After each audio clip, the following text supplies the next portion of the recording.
Hello नमस्कार दोस्तों, स्वागत है आप सभी का ड्रीम एग्जाम स्टडी प्लेटफॉर्म पर। दोस्तों आज हम इस वीडियो में देखने वाले हैं आरपीएफ कांस्टेबल और एसआई भर्ती 2024 के संबंध में प्रीवियस ईयर क्वेश्चंस की मैराथन। दोस्तों इस मैराथन में प्राचीन भारत के इतिहास के प्रीवियस ईयर क्वेश्चंस आपको देखने को मिलेंगे। इन क्वेश्चनों की संख्या दोस्तों 100 प्लस होने वाली है, जो आपकी परीक्षा की दृष्टि से अति महत्वपूर्ण होने वाले हैं। तो दोस्तों वीडियो को शुरू करने से पहले आपसे एक निवेदन है कि यदि आप चैनल पर नए हैं तो चैनल को सब्सक्राइब कर लीजिए और साथ में बेल आइकन भी दबा लीजिए, ताकि जब भी हम अगला वीडियो अपलोड करें आप तक नोटिफिकेशन सबसे पहले पहुंच जाए। चलिए दोस्तों वीडियो को शुरू करते हैं। तो पहला क्वेश्चन, बुद्ध को निम्नलिखित में से किस स्थान पर ज्ञान प्राप्त हुआ था? दोस्तों बात करें बुद्ध की, भगवान बुद्ध की, तो इनको गौतम बुद्ध के नाम से जाना जाता है। क्या नाम है इनका पूरा? गौतम बुद्ध इनका पूरा नाम है। दोस्तों जो गौतम बुद्ध थे, इनका जो जन्म है वह लुम्बिनी में हुआ था। कहां हुआ था? जन्म लुम्बिनी में हुआ था। लुम्बिनी में दोस्तों लुम्बिनी कहां था? कपिलवस्तु में था। कहां था दोस्तों? कपिलवस्तु में था। यहां पर इनका जन्म हुआ था। और इनकी महापरिनिर्वाण यानी दोस्तों इनकी मृत्यु की बात की जाए तो इनको दोस्तों मृत्यु कुशीनगर में हुई थी। कहां हुई थी दोस्तों? कुशीनगर में हुई थी, जो वर्तमान दोस्तों उत्तर प्रदेश में है। कहां है दोस्तों? उत्तर प्रदेश में है। इन बातों को नोट कर लीजिएगा। दोस्तों जो भगवान बुद्ध थे, इनको यदि ज्ञान प्राप्त की बात की जाए तो इनको ज्ञान बोध गया में प्राप्त हुआ था। बोध गया कहां है दोस्तों? बिहार में है। कहां है दोस्तों? बिहार में है। और दोस्तों जब बोध गया में ज्ञान की प्राप्ति हुई तो भगवान ने पहला उपदेश दिया। पहला उपदेश इन्होंने कहा दिया? सारनाथ में दिया। जो दोस्तों पहला उपदेश दिया, इसको क्या कहा जाता है? धर्म चक्र कहा जाता है। क्या दोस्तों? धर्म चक्र प्रवर्तन कहा जाता है। क्या कहा जाता है? धर्म चक्र प्रवर्तन कहा जाता है। तो दोस्तों इस क्वेश्चन का जो सही आंसर हो जाएगा ऑप्शन डी हो जाएगा। नोट कर लीजिएगा। क्वेश्चन नंबर 2 दोस्तों, निम्नलिखित में से किसे शल्य चिकित्सा के जनक के रूप में जाना जाता है? चाणक्य को, अमर सिंह को, सुश्रुत को, या दोस्तों महर्षि चरक को? बताइए शल्य चिकित्सा का जनक किसको माना जाता है? दोस्तों शल्य चिकित्सा का जनक सुश्रुत को माना जाता है। किसको? सुश्रुत को माना जाता है। दोस्तों सुश्रुत इन्होंने क्या किया था? इन्होंने सुश्रुत, इनका जो नाम है सुश्रुत संहिता भी लिखी थी। क्या लिखी थी? संहिता भी लिखी थी। दोस्तों चरक, जो महर्षि चरक थे, इन्होंने चरक संहिता लिखी थी। क्या लिखी थी?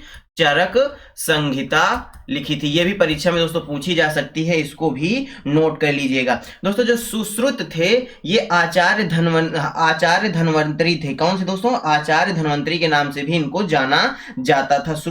जो माफ करिएगा, सुश्रुत के जो आचार्य थे यानी इनके जो गुरु थे धन्वंतरी थे। कौन थे? धन्वंतरी। भगवान कौन थे?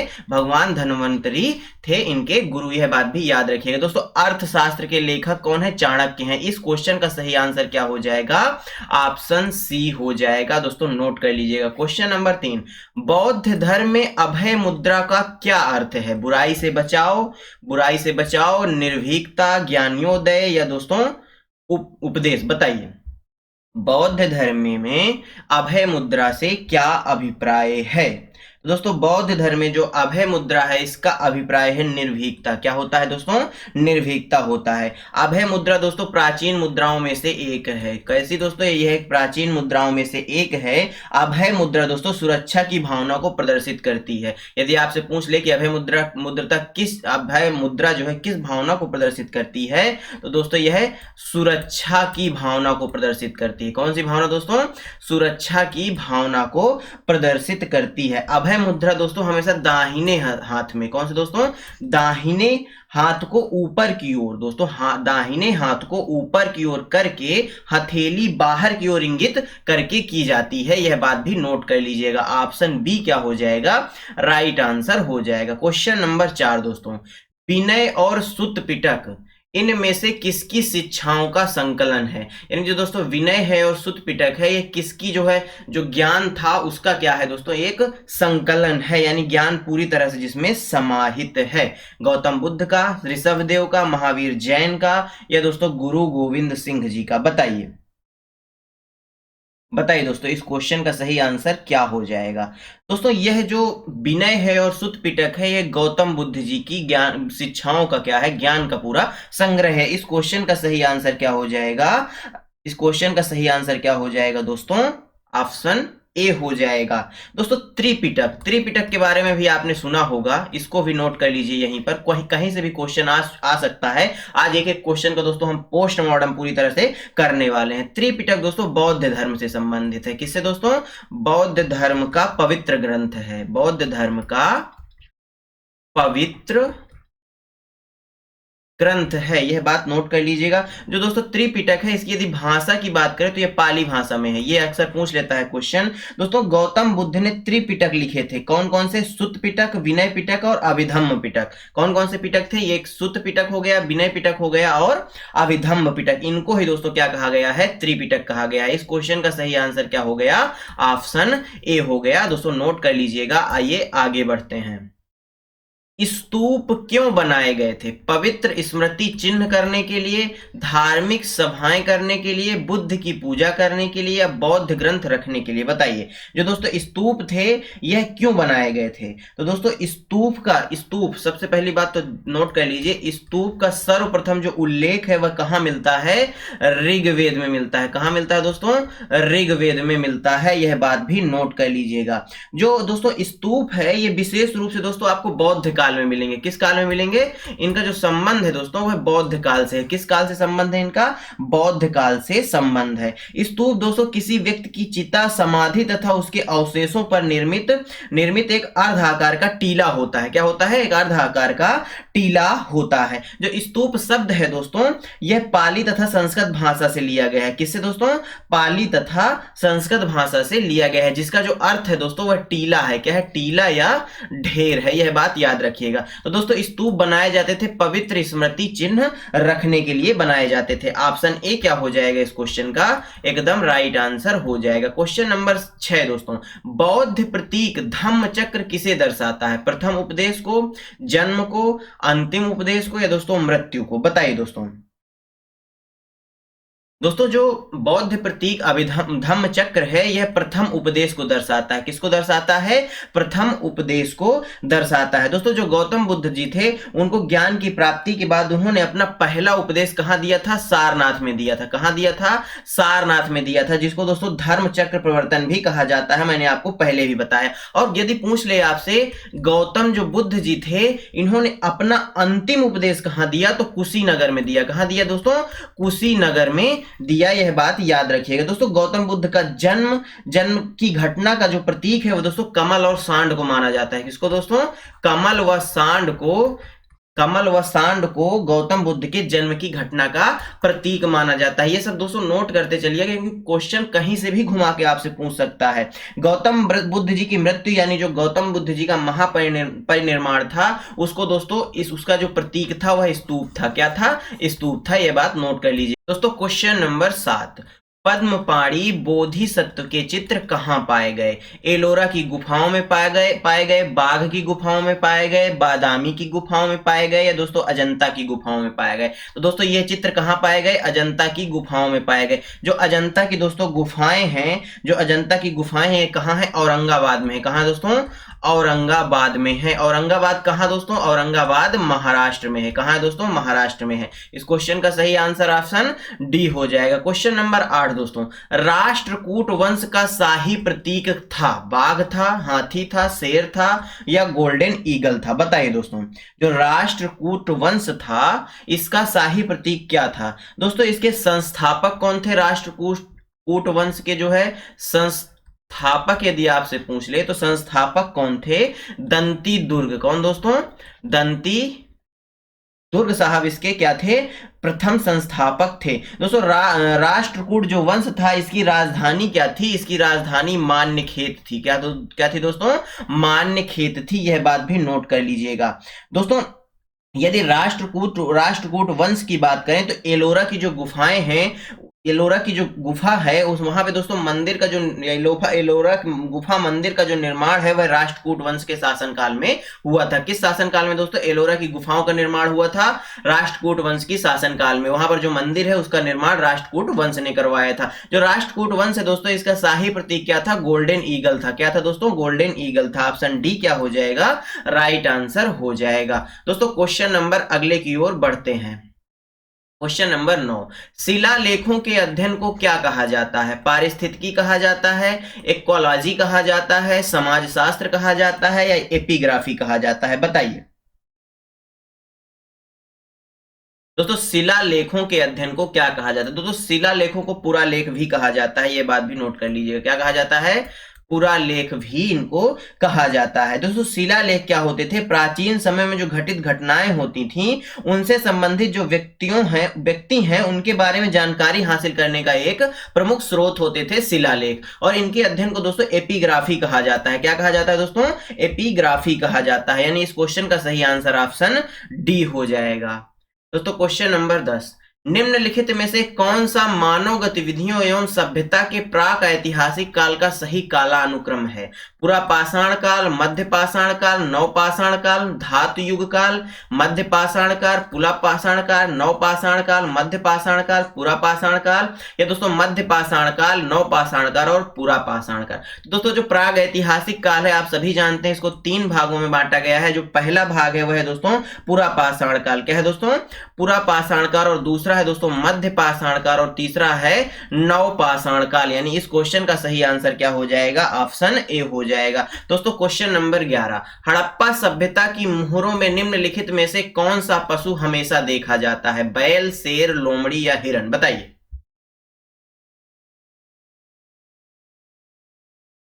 बताइए दोस्तों।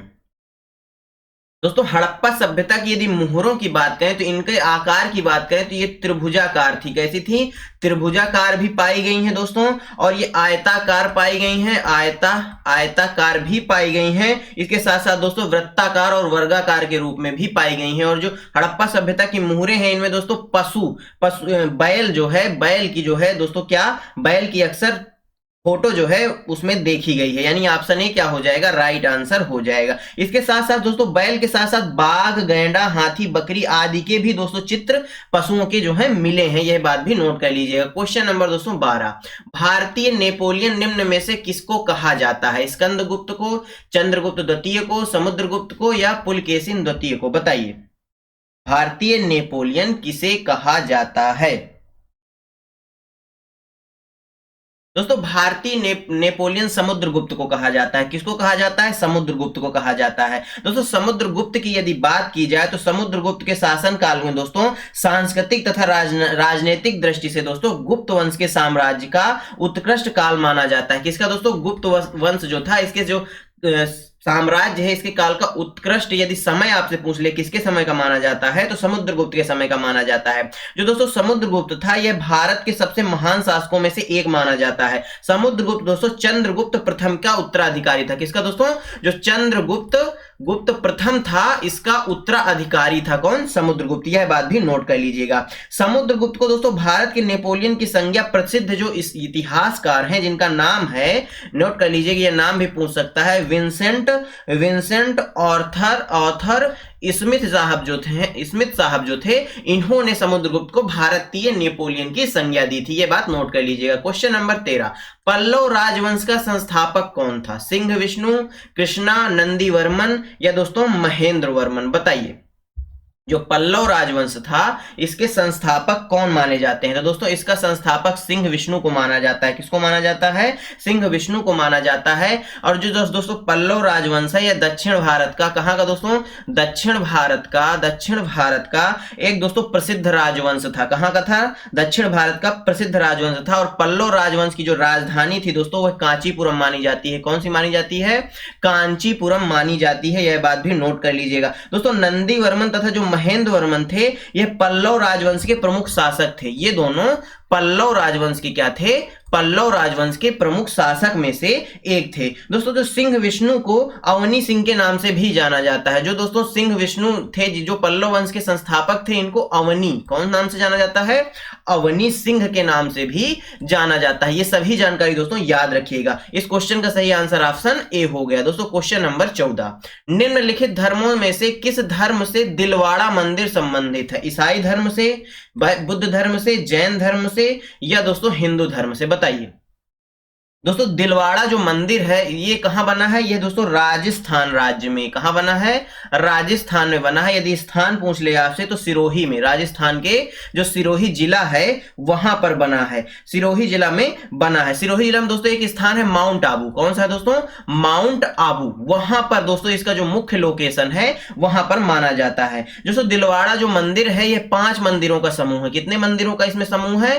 5 मंदिरों का इसमें समूह है। यह बात भी नोट कर लीजिएगा। दोस्तों जो दिलवाड़ा मंदिर है इसका निर्माण 11वीं और 13वीं शताब्दी के मध्य हुआ, यानी 11वीं और 13वीं शताब्दी के मध्य माना जाता है। दिलवाड़ा मंदिर का निर्माण दोस्तों चालुक्य राजवंश ने करवाया था। किसने दोस्तों? चालुक्य जो राजवंश था उसने दोस्तों दिलवाड़ा मंदिर का निर्माण कराया था। और इसका जो संबंध है वह जैन धर्म से माना जाता है। किससे माना जाता है? जैन धर्म से माना जाता है। ऑप्शन सी क्या हो जाएगा? राइट आंसर हो जाएगा। अगला क्वेश्चन देखते हैं दोस्तों। निम्नलिखित में से कौन बुद्ध के सिद्धांतों से संबंधित है? विनय पिटक, अभिधम्म पिटक, सुत्त पिटक या दोस्तों दिव्यदान? बताइए कौन है जो बुद्ध के सिद्धांतों से संबंधित माना जाता है? बताइए दोस्तों इस क्वेश्चन का सही आंसर क्या हो जाएगा? कौन सा है जो बुद्ध के सिद्धांतों से संबंधित माना जाता है? तो वह है दोस्तों अभिधम्म पिटक। यह दोस्तों बुद्ध के सिद्धांतों से संबंधित है। दोस्तों यह बुद्ध के त्रिपिटक में से एक है। त्रिपिटक कौन कौन से हैं? विनय पिटक, सुत्त पिटक और अभिधम्म पिटक, उनमें से यह एक है। यह बात याद रखिएगा। दोस्तों इसमें बताने लायक कुछ है नहीं, बस ऑप्शन बी क्या हो जाएगा? Right answer. दोस्तों क्वेश्चन नंबर 16, सिंधु सभ्यता का सबसे पहले खोजा गया स्थल कौन सा था? लोथल था, कालीबंगन था, मोहनजोदड़ो था या हड़प्पा था? बताइए। तो दोस्तों जो सिंधु सभ्यता का सबसे पहले खोजा गया स्थल था वह हड़प्पा था। कौन सा था? हड़प्पा था। इसकी खोज कब हुई थी? 1921 में हुई थी। और किसने की थी? दयाराम साहनी जी ने की थी। किसने की थी दोस्तों? दयाराम साहनी जी ने की थी। बात करें दोस्तों मोहनजोदड़ो की, तो मोहनजोदड़ो का जो शाब्दिक अर्थ है दोस्तों, यह अक्सर परीक्षा में पूछ लेता है, मृतकों का टीला। क्या है दोस्तों इसका शाब्दिक अर्थ? मृतकों का टीला है। और इसकी खोज कब हुई थी? 1922 में हुई थी। करने वाले कौन थे दोस्तों? राखल दास बनर्जी थे। कौन थे दोस्तों? राखल दास बनर्जी थे। कौन से दोस्तों? राखल दास बनर्जी साहब इसकी खोज करने वाले थे। बात करें दोस्तों लोथल स्थान की, तो लोथल दोस्तों, लोथल जो है यह हड़प्पा सभ्यता का बंदरगाह माना जाता है। क्या माना जाता है? सबसे बड़ा बंदरगाह माना जाता है। किसका? हड़प्पा सभ्यता का। इसकी खोज कब की गई थी दोस्तों? 1954 में की गई थी। कब की गई थी? 1954 में की गई थी। दोस्तों लोथल जो है यह भोगवा नदी के तट पर है। किस नदी के तट पर है? भोगवा नदी के तट पर है। यह बात याद रखिएगा। दोस्तों जो हड़प्पा शहर है यह रावी नदी के तट पर है। किस नदी के दोस्तों? रावी नदी के तट पर स्थित है। यह बात भी नोट कर लीजिएगा। दोस्तों लोथल जो है, लोथल की खोज किसने की थी? यदि आपसे पूछ ले तो एस आर राव ने की थी। किसने की थी? एस आर राव साहब ने इसकी खोज की थी। नोट कर लीजिएगा। अब दोस्तों बात कर लेते हैं कालीबंगन की। इसका भी दोस्तों पोस्टमार्टम कर देते हैं। तो कालीबंगन जो स्थान है दोस्तों, इसकी खोज किसने की थी? अमलानंद ने की थी। किसने दोस्तों? अमलानंद साहब ने इसकी खोज की थी। अमलानंद घोष इनका पूरा नाम था। जो दोस्तों कालीबंगन के स्थल में के उत्खनन का जो श्रेय है वह दोस्तों थापर तथा वीवी लाल को जाता है। यह बात भी नोट कर लीजिएगा। और यह दोस्तों घग्गर नदी के तट पर थी। किसके दोस्तों? घग्गर नदी के तट पर या घाघरा नदी के तट पर यह माना जाता है कालीबंगन। यह बात नोट कर लीजिएगा। इस क्वेश्चन का सही आंसर ऑप्शन डी हो जाएगा। क्वेश्चन नंबर 17, प्रसिद्ध उत्तरामेर शिलालेख किस राजवंश से संबंधित है? पांड्य, चोल, पल्लव या चालुक्य? बताइए। प्रसिद्ध उत्तरामेर शिलालेख जो है यह किस राजवंश से संबंधित है? तो दोस्तों यह चोल राजवंश से संबंधित है। किससे दोस्तों? चोल राजवंश से संबंधित है। इस क्वेश्चन का जो सही आंसर है क्या हो जाएगा? ऑप्शन बी हो जाएगा। दोस्तों बात कर लेते हैं चोल वंश की। तो चोल वंश दोस्तों दक्षिण भारत का एक प्रमुख राजवंश था। यह बात भी नोट कर लीजिएगा। इस अभिलेख के माध्यम से दोस्तों चोल कालीन जो गांव का प्रशासन था या व्यवस्था थी उसकी जानकारी प्राप्त होती है। नोट कर लीजिएगा। क्वेश्चन नंबर दोस्तों, सिंधु सभ्यता में इनमें से किस स्थल में जलाशयों के साक्ष्य मिले? कालीबंगा में, धौलावीरा में, कोटदीजी में या लोथल में? तो दोस्तों धौलावीरा में जलाशयों के साक्ष्य प्राप्त हुए। धौलावीरा कहाँ है दोस्तों? यह गुजरात में है। कहाँ है दोस्तों?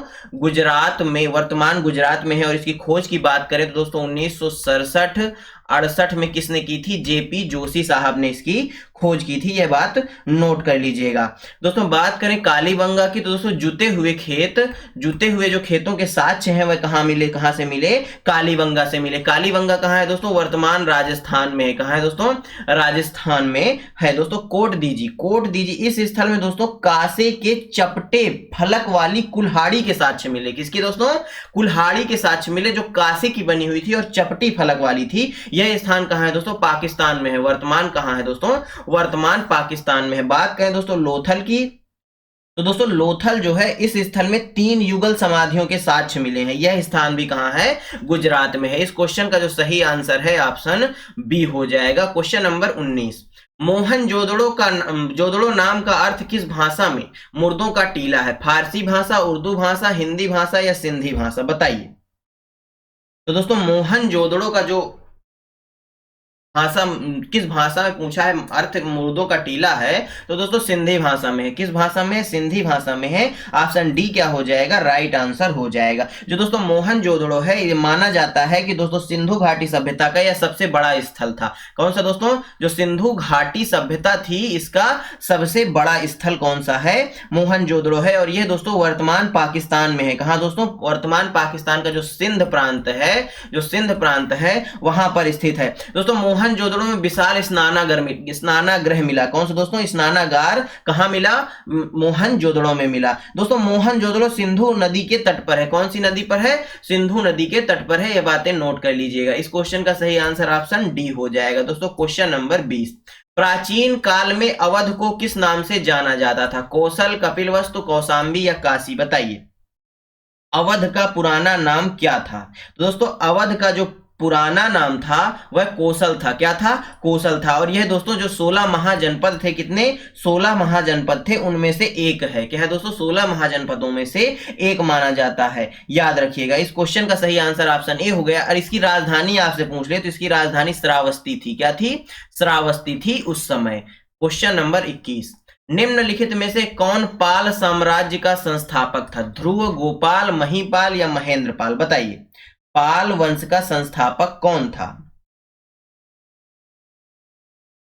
दोस्तों पाल वंश का जो संस्थापक था वह गोपाल था। और एक प्रकार यह दोस्तों संस्थापक भी था और एक कुशल शासक भी था। पाल साम्राज्य का जो उदय माना जाता है दोस्तों वह 8वीं शताब्दी में माना जाता है। कब माना जाता है? 8वीं शताब्दी में माना जाता है। दोस्तों पाल साम्राज्य में शासक बौद्ध धर्म का पालन करते थे। किस धर्म का पालन करते थे? बौद्ध धर्म का पालन करते थे। दोस्तों पाल साम्राज्य के जो शासक धर्मपाल थे, उन्होंने दोस्तों विक्रमशिला विश्वविद्यालय की स्थापना की थी। दोस्तों धर्मपाल का आपने नाम सुना होगा। धर्मपाल जो थे इन्होंने विक्रमशिला, कौन सी दोस्तों? विक्रम जो शिला विश्वविद्यालय है उसकी स्थापना धर्मपाल ने की थी। और इनका संबंध भी किससे था? पाल साम्राज्य से था। इस क्वेश्चन का सही आंसर ऑप्शन बी हो जाएगा। क्वेश्चन नंबर दोस्तों 22, निम्नलिखित में से किसे ब्रह्म वेद के नाम से जाना जाता है? ऋग्वेद को, यजुर्वेद को, सामवेद को या अथर्ववेद को? बताइए।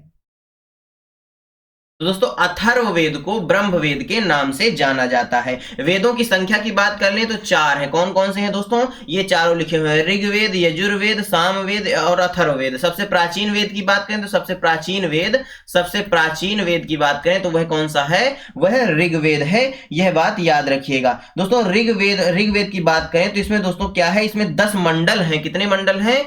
10 मंडल हैं। और दोस्तों 1028 कुल सूक्त हैं। जबकि दोस्तों 10,462 कुल मंत्र लिखे गए हैं। यजुर्वेद दोस्तों 2 भागों में विभाजित है। यह बात भी नोट कर लीजिएगा। कौन कौन से हैं? पहला है दोस्तों शुक्ल यजुर्वेद, दूसरा है दोस्तों कृष्ण यजुर्वेद। शुक्ल और कृष्ण यजुर्वेद यह दोस्तों यज्ञ से संबंधित है। जो यजुर्वेद है दोस्तों इसका संबंध किससे है? यज्ञ संबंधी जो विधि विधान है उससे संबंधित है। बात करें सामवेद की दोस्तों तो यह चारों वेदों में आकार की दृष्टि से सबसे छोटा है। ये दोस्तों चारों वेदों में आकार की दृष्टि से सबसे छोटा माना गया है। यह बात भी नोट कर लीजिएगा। और इस वेद में दोस्तों सामवेद का संबंध संगीत से है। किससे है? संगीत से है। इस क्वेश्चन का सही आंसर क्या हो गया? अथर्ववेद हो गया। क्वेश्चन नंबर दोस्तों 23, रत्नावली, प्रियदर्शिका और नागानंद के रचयिता कौन है? हर्ष हैं, अशोक हैं, पुलकेशिन द्वितीय हैं या चंद्रगुप्त मौर्य हैं? बताइए दोस्तों। इस क्वेश्चन का राइट आंसर आपके हिसाब से क्या हो जाएगा?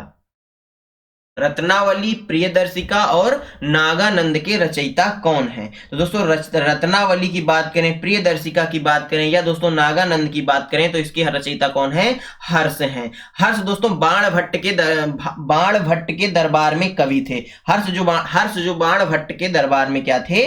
कवि थे। इन्होंने दोस्तों रत्नावली, प्रियदर्शिका और नागानंद जैसी रचनाएं किस भाषा में की थी दोस्तों? संस्कृत भाषा में। ये जो तीनों है किस भाषा में लिखी हैं? संस्कृत भाषा में लिखी हैं, यह बात याद रखिएगा। हर्ष दोस्तों उत्तर भारत का एक महान शासक था। क्या दोस्तों?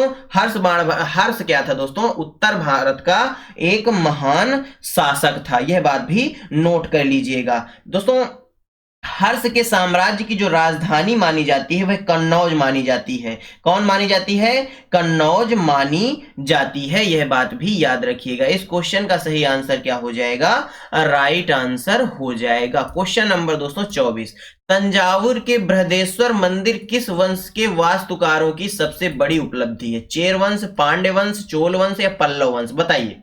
तंजावुर में जो बृहदेश्वर मंदिर है वह किस वंश के वास्तुकारों की सबसे बड़ी उपलब्धि मानी जाती है? तो दोस्तों यह चोल वंश के, किसके दोस्तों? चोल वंश के वास्तुकारों की सबसे बड़ी उपलब्धि मानी जाती है। ऑप्शन सी क्या हो जाएगा? राइट आंसर हो जाएगा। दोस्तों जो बृहदेश्वर मंदिर है इसका निर्माण चोल वंश के जो शासक थे राजा राम, कौन थे दोस्तों? राजा राम जो थे, राजा राम नहीं दोस्तों, राजा राज इनका नाम था। क्या था? राजा राज थे, इन्होंने करवाया था। जो बृहदेश्वर मंदिर है भगवान शिव जी को समर्पित है। किसको दोस्तों? भगवान शिव जी को समर्पित है, यह बात भी नोट कर लीजिएगा। दोस्तों राजा राज चोल के नाम पर राज राजेश्वर मंदिर का भी निर्माण हुआ है। किसका दोस्तों? राज राजेश्वर मंदिर का भी निर्माण हुआ है। दोस्तों जो बृहदेश्वर मंदिर है यदि इसकी शैली आपसे पूछ ले तो ये दोस्तों द्रविड़ शैली में है। किस शैली में है? द्रविड़ शैली में है। और दोस्तों इसको 1987 में यूनेस्को की विश्व धरोहर, विश्व विरासत सूची में भी शामिल किया गया है, यह बात भी नोट कर लीजिएगा। ऑप्शन सी क्या हो गया? राइट आंसर हो गया। क्वेश्चन नंबर 25, जैन धर्म के अंतिम तीर्थंकर कौन थे? महावीर स्वामी, अनंतनाथ, पार्श्वनाथ या ऋषभदेव? बताइए, यह भी इंपॉर्टेंट क्वेश्चन है। दोस्तों ऋषभदेव जी से शुरू करते हैं। तो दोस्तों यह प्रथम तीर्थंकर थे। कौन से थे? प्रथम तीर्थंकर कौन थे? ऋषभदेव थे। और जैन धर्म के अंतिम तीर्थंकर की बात करें तो महावीर स्वामी थे। महावीर स्वामी थे। क्वेश्चन का सही आंसर क्या हो जाएगा? ऑप्शन ए हो जाएगा। अनंतनाथ जी की बात करें तो ये 14वें थे। किस नंबर के थे? 14वें नंबर थे। और पार्श्वनाथ जी की बात की जाए तो ये दोस्तों 23वें नंबर के थे, यह बात नोट कर लीजिएगा। ऑप्शन ए राइट आंसर हो जाएगा। क्वेश्चन नंबर 26, प्रसिद्ध सांची स्तूप कहां स्थित है? महाराष्ट्र में, मध्य प्रदेश में, बिहार में या उत्तर प्रदेश में? तो दोस्तों जो सांची का स्तूप है यह कहां स्थित है? मध्य प्रदेश में स्थित है। और इसका निर्माण किसने करवाया था? सम्राट अशोक ने करवाया था। किसने दोस्तों? सम्राट जो अशोक थे उन्होंने इसका निर्माण कराया था। कब कराया था? तीसरी जो शताब्दी थी उसमें कराया था। सांची स्तूप दोस्तों बौद्धों का एक तीर्थ स्थल है। किसका दोस्तों?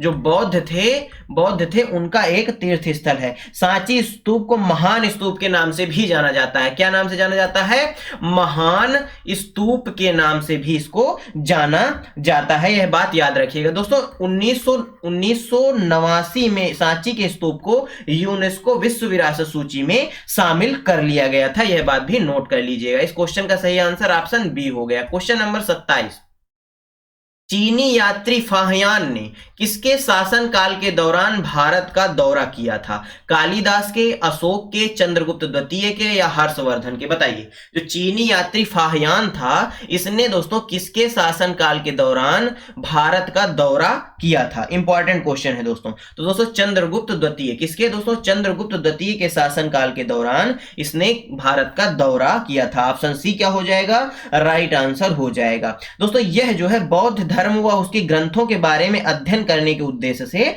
भारत आया था। दोस्तों भारत के अतिरिक्त कई एशियाई देशों की यात्रा भी किसने की थी? फाहियान ने की थी, यह बात भी नोट कर लीजिएगा। दोस्तों अपनी भारत यात्रा के दौरान जो है यह फाहियान था, इसने 3 वर्षों तक पाटलिपुत्र में, कहा दोस्तों? पाटलिपुत्र में दोस्तों, जिसको वर्तमान पटना है, जो वर्तमान पटना यानी बिहार की राजधानी पटना है, वहां पर दोस्तों संस्कृत विषय का अध्ययन किया था। किसका? संस्कृत विषय का अध्ययन किया था। यह क्वेश्चन भी खूब पूछता है। ऑप्शन सी राइट आंसर हो जाएगा। क्वेश्चन नंबर 28, जैन मठ संस्थाओं को क्या कहा जाता है? अपरिग्रह, श्वेतांबर, तीर्थ या वसादिस? बताइए।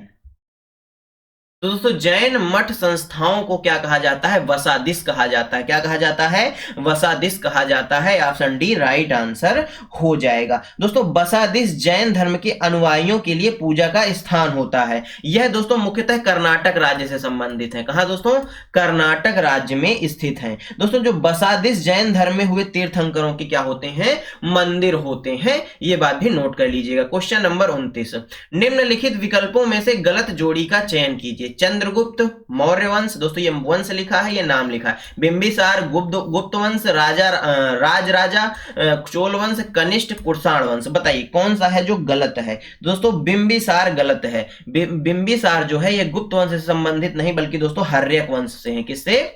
हर्यक वंश से इनका संबंध माना जाता है। चंद्रगुप्त का संबंध मौर्य वंश से है, राज राजा का संबंध चोल वंश से है और कनिष्ठ का संबंध कुषाण वंश से है। बाकी बातें ठीक है। ऑप्शन बी राइट आंसर हो जाएगा। क्वेश्चन नंबर 230, भारत में वैदिक काल की अवधि कब तक चली? 1500 से 600 ईसा पूर्व, 336 से 323 ईसा पूर्व, 3000 से 2600 ईसा पूर्व, 550 से 323 ईसा पूर्व? बताइए। तो दोस्तों जो भारत में वैदिक काल की बात की जाए तो इसकी अवधि मानी जाती है 1500 से 600 ईसा पूर्व तक। ऑप्शन ए क्या हो जाएगा? राइट आंसर हो जाएगा। वैदिक काल को दोस्तों वैदिक युग भी कहा जाता है। क्या कहा जाता है? वैदिक युग भी कहा जाता है। यह बात भी नोट कर लीजिएगा। भारत में दोस्तों वैदिक काल की शुरुआत सिंधु घाटी सभ्यता के बाद हुई। किसके दोस्तों? जो सिंधु घाटी सभ्यता थी उसके बाद भारत में वैदिक काल की शुरुआत हुई। यह बात भी नोट कर लीजिएगा। दोस्तों क्वेश्चन नंबर 31, आर्य संस्कृति के सर्वोच्च काल में गंगा घाटी के जनपद जो संख्या में डॉट डॉट थे महाजनपद बन गए। यानी दोस्तों आपसे पूछा है महाजनपदों की संख्या कितनी थी। तो सबसे पहले दोस्तों जान लेते हैं जो महाजनपद थे इनका आपको वर्णन कहाँ मिलता है या इनका स्रोत क्या है। तो दोस्तों इनका स्रोत है बौद्ध धर्म का एक बहुत ही प्रसिद्ध ग्रंथ है। क्या नाम है दोस्तों उसका? अंगुत्तर ग्रंथ। कौन सा दोस्तों?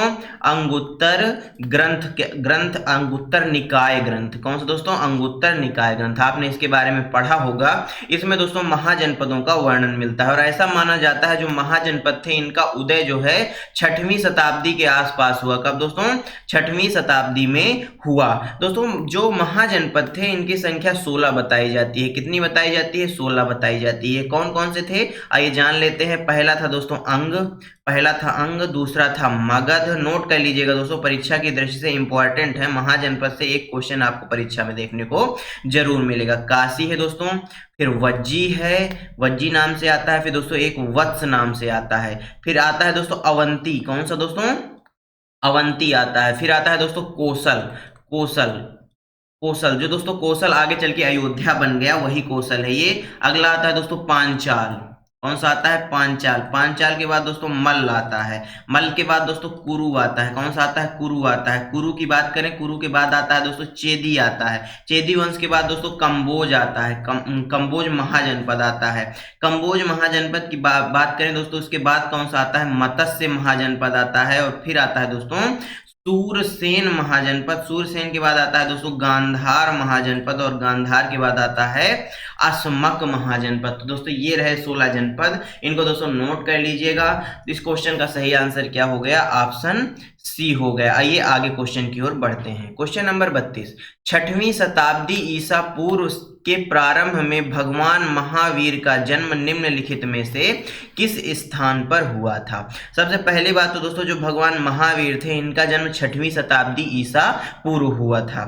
ये बात नोट कर लीजिएगा। और इनका जन्म दोस्तों बताया जाता है जो इनका जन्म है वह वैशाली में हुआ था। वैशाली कहाँ पड़ता है दोस्तों? कुंडग्राम में पड़ता है। कहाँ पड़ता है दोस्तों? कुंडग्राम में वैशाली पड़ता है, वहां पर इनका जन्म हुआ। जो महावीर स्वामी है इनकी मृत्यु की बात करें तो दोस्तों इनकी मृत्यु जो है यह बिहार के पावापुरी में हुई। कहाँ हुई? पावापुरी में हुई। दोस्तों जो महावीर स्वामी थे यह जैन धर्म के अंतिम तीर्थंकर थे। क्या दोस्तों?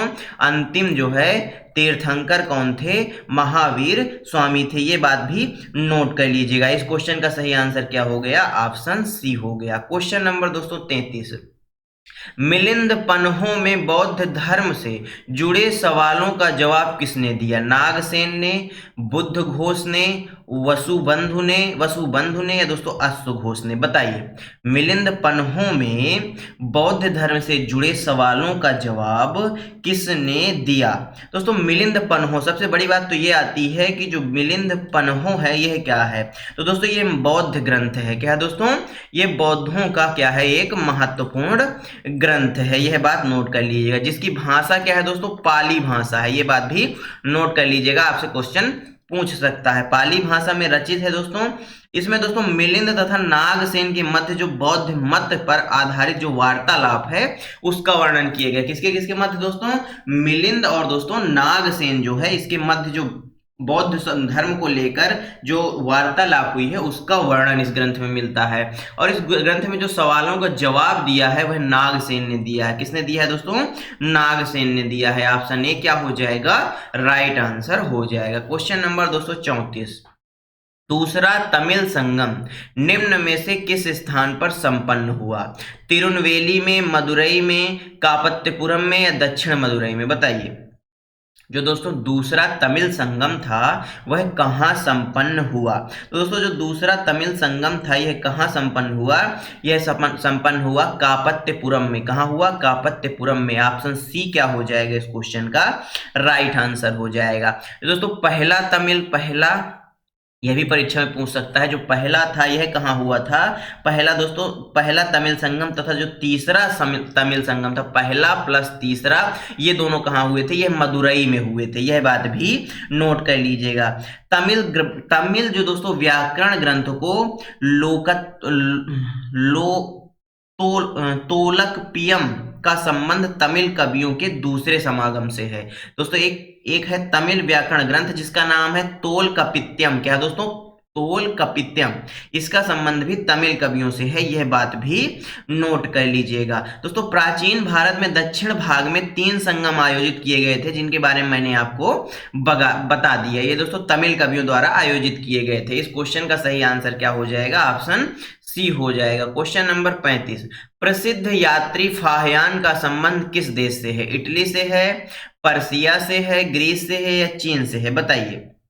जो दोस्तों प्रसिद्ध यात्री फाहियान था यह किस देश से संबंधित था? तो दोस्तों फाहियान चीन से संबंधित था। कहां से? चीन से इसका संबंध था। ये दोस्तों भारत कब आया था? चंद्रगुप्त द्वितीय के। दोस्तों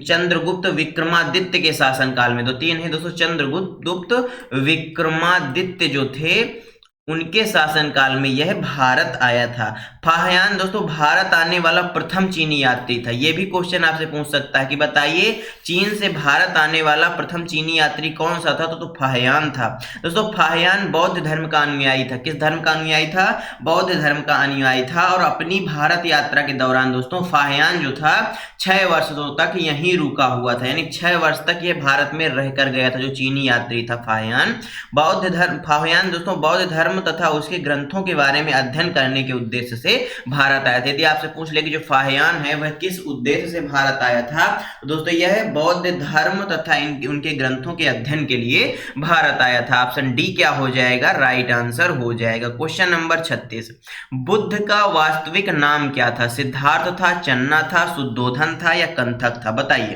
तो दोस्तों जो भगवान बुद्ध थे इनका जो वास्तविक नाम था वह सिद्धार्थ था। क्या था? सिद्धार्थ था। और इनका जो जन्म है वह कपिल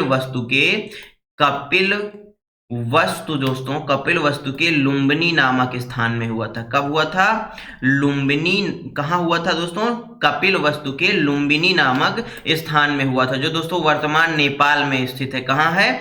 वर्तमान नेपाल में स्थित है। दोस्तों इनका जन्म 563 ईसा पूर्व माना जाता है। यह बातें भी नोट कर लीजिएगा, आपकी परीक्षा की दृष्टि से अति महत्वपूर्ण हो सकती हैं। जो सिद्धार्थ यानी जो गौतम बुद्ध थे इनके पिता का नाम शुद्धोधन था। क्या था? शुद्धोधन था। और इनकी माता जी का यदि नाम की बात करें तो माता जी का नाम माया देवी था। क्या था दोस्तों?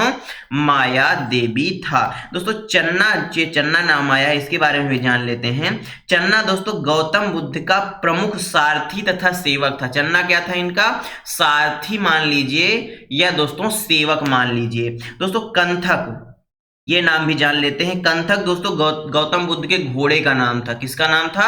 घोड़े का नाम था। दोस्तों इंपॉर्टेंट क्वेश्चन है परीक्षा की दृष्टि से, हमने पूरा दोस्तों पोस्टमार्टम इसका कर दिया है। ऑप्शन ए क्या हो जाएगा? राइट आंसर हो जाएगा। बुद्ध का वास्तविक नाम क्या था? सिद्धार्थ था। दोस्तों क्वेश्चन नंबर 37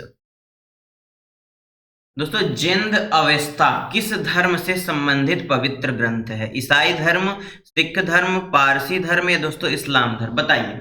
जिंद अवेस्ता किस धर्म से संबंधित पवित्र ग्रंथ है? तो दोस्तों ईसाई धर्म का पवित्र ग्रंथ कौन सा है? बाइबल है। कौन सा है दोस्तों? बाइबल है। इनको भी नोट कर लीजिएगा, यह भी क्वेश्चन बनता है, आप तो देख ही सकते हैं क्वेश्चन यहाँ पर बना हुआ है। सिख धर्म की बात करें तो सिख धर्म का जो पवित्र ग्रंथ है वह कौन सा है? गुरु ग्रंथ साहिब है। कौन सा है दोस्तों? गुरु ग्रंथ साहिब जो है यह सिख धर्म का पवित्र ग्रंथ है। दोस्तों इस्लाम धर्म के पवित्र ग्रंथ की बात करें दोस्तों कुरान है। क्या है दोस्तों? कुरान है। और इस क्वेश्चन का सही आंसर पारसी हो जाएगा। जो जिंद अवेस्ता है यह पारसी धर्म का एक पवित्र ग्रंथ माना जाता है। दोस्तों क्वेश्चन नंबर 38, पार्श्वनाथ जो एक क्षत्रिय और बनारस के राजा अश्वसेन के पुत्र थे वह कौन से जैन तीर्थंकर बने? दोस्तों सबसे पहली बात, पार्श्वनाथ क्या थे? एक क्षत्रिय थे। और कहाँ के थे ये दोस्तों? बनारस के राजा अश्वसेन के पुत्र थे। किसके पुत्र थे? बनारस के राजा अश्वसेन के पुत्र थे। तो दोस्तों यह कौन से नंबर के तीर्थंकर बने? पहले नंबर के, द्वितीय नंबर के, 23वें नंबर के या दोस्तों 24वें नंबर के? दोस्तों 24वें नंबर के तो महावीर स्वामी थे। कौन से थे? महावीर स्वामी थे। ये बात आप अच्छी तरीके से जानते हैं। और 23वें नंबर के कौन थे? 23वें नंबर के पार्श्वनाथ थे। इस क्वेश्चन का सही आंसर क्या हो जाएगा? ऑप्शन सी हो जाएगा। द्वितीय नंबर की बात करें दोस्तों अजीतनाथ थे। कौन थे दोस्तों? अजीतनाथ द्वितीय नंबर के थे। पहले तीर्थंकर कौन थे दोस्तों? पहले के बारे में भी नोट कर लीजिएगा, ऋषभ देव। कौन थे दोस्तों? ऋषभ देव पहले तीर्थंकर माने जाते हैं। इस क्वेश्चन का जो सही आंसर है वह दोस्तों क्या हो गया? ऑप्शन सी हो गया। दोस्तों क्वेश्चन नंबर 39, गौतम बुद्ध के निम्नलिखित उपदेशों में से किसे अग्नि उपदेश के रूप में जाना जाता है? धम्मचक्कपवत्त सूत्र या दोस्तों आदित्य पर्यात सूत्र या दोस्तों अनांत लखना सूत्र या दोस्तों ब्रह्मजल सूत्र? बताइए। गौतम बुद्ध के निम्नलिखित उपदेशों में से किसे अग्नि उपदेश के रूप में जाना जाता है? दोस्तों अग्नि उपदेश की बात करें, अग्नि उपदेश के रूप में आदित्य पर्यात सुत को जाना जाता है। दोस्तों अग्नि उपदेश के रूप में इसे जाना जाता है। इस उपदेश में दोस्तों गौतम बुद्ध ने इंद्रियों, किसको दोस्तों? इंद्रियों प्लस दोस्तों मन और दोस्तों वैराग्य के माध्यम से दुख से मुक्ति पाने के उपाय बताए हैं। आपसे यहां पर सीधा सा क्वेश्चन यह भी बोल सकता है कि बताइए गौतम बुद्ध ने इंद्रियों, मन तथा वैराग्य के माध्यम से दुख से मुक्ति पाने के लिए कौन सा उपदेश दिया था? दोस्तों आदित्य पर्याय उपदेश दिया था। आदित्य पर्याय सुत उपदेश दिया था, जिसको दोस्तों अग्नि उपदेश भी कहा जाता है। यानी ऑप्शन बी क्या हो जाएगा इस क्वेश्चन का? एकदम राइट आंसर हो जाएगा। क्वेश्चन नंबर 40 दोस्तों, बुद्धचरित नामक महाकाव्य किसने लिखा था? गौतम बुद्ध ने, नागार्जुन ने, हेमचंद्र ने या दोस्तों अश्वघोष ने? बताइए। जो बुद्धचरित नामक महाकाव्य है इसको किसने लिखा था? दोस्तों बुद्धचरित नामक जो महान काव्य है या महाकाव्य है अश्वघोष जी का है। किसका है दोस्तों? अश्वघोष का है। और अब अश्वघोष किसके दरबार में थे दोस्तों? तो यह कनिष्क के दरबार में थे। किसके? कनिष्क के दरबार के राजकवि थे। और जो अश्वघोष है इन्होंने क्या किया था? सौंदरानंद काव्यम की भी रचना की थी। किसकी रचना दोस्तों? नोट कर लीजिएगा इसको, सौंदरानंद काव्यम। ये भी किसकी रचना है? अश्वघोष की रचना है। परीक्षा की दृष्टि से इंपॉर्टेंट है दोस्तों। नागार्जुन दोस्तों कनिष्क के समकालीन थे। ये भी क्वेश्चन पूछ लेता है कि नागार्जुन किसके समकालीन थे? तो दोस्तों नागार्जुन जो थे वह कनिष्क के समकालीन थे। नागार्जुन को दोस्तों माध्यमिक मत एवं शून्यवाद का प्रवर्तक माना जाता है। किसका प्रवर्तक माना जाता है? माध्यमिक और दोस्तों शून्यवाद का प्रवर्तक माना जाता है। इस क्वेश्चन का सही आंसर क्या हो जाएगा? ऑप्शन डी हो जाएगा। दोस्तों क्वेश्चन नंबर 41, निम्न में से संगम साहित्य का कौन सा ग्रंथ व्याकरण और काव्य शास्त्र से संबंधित है? बताइए दोस्तों।